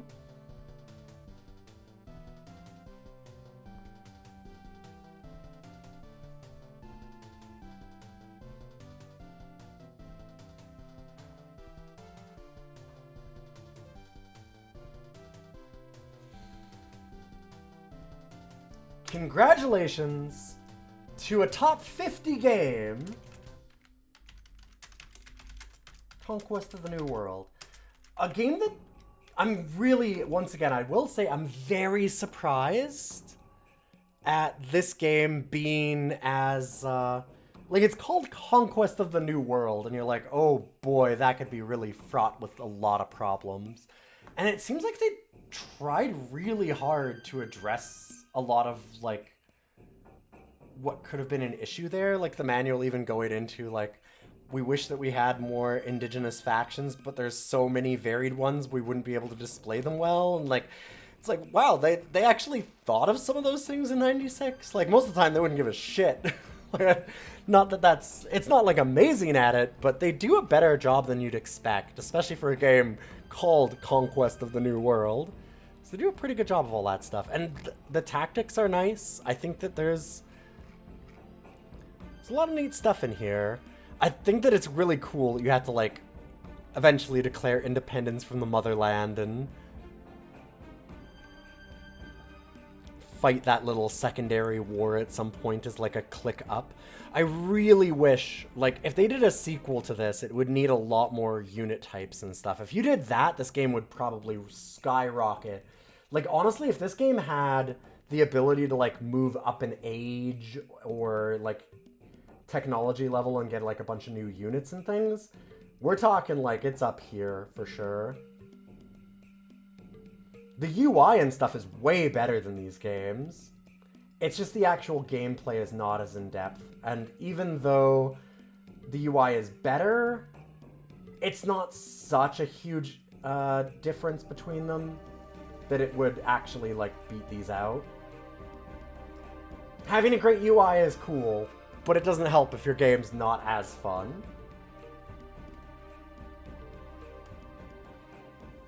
Rad thing. I will be back again later tonight.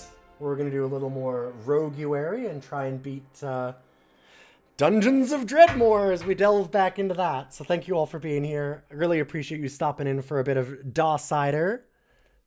And if you like the stream, those follows mean a lot. We do these at least once a week is our attempt to do it. Oh, sorry, I had to do this because it's show off. Hi, buddy. Our good boy. Before we head out.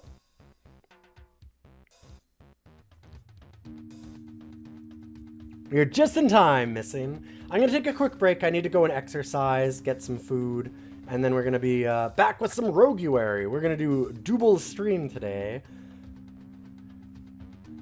I just have a few things that I have to get ready. We have a huge wedding tomorrow, and it's out of town, so I actually need to pack, like, an overnight bag and all kinds of things like that.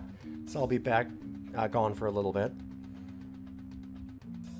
Yeah, like I said, if you like the stream, those follows mean a lot. You can always check out all of the DOS games and where they're ranked at DOScider.neocities.org, or you can check out all of our stuff at ilion.neocities.org, and it'll have all the information on the shows that we're doing and podcasts and things like that, Discord and YouTube. All the links are there.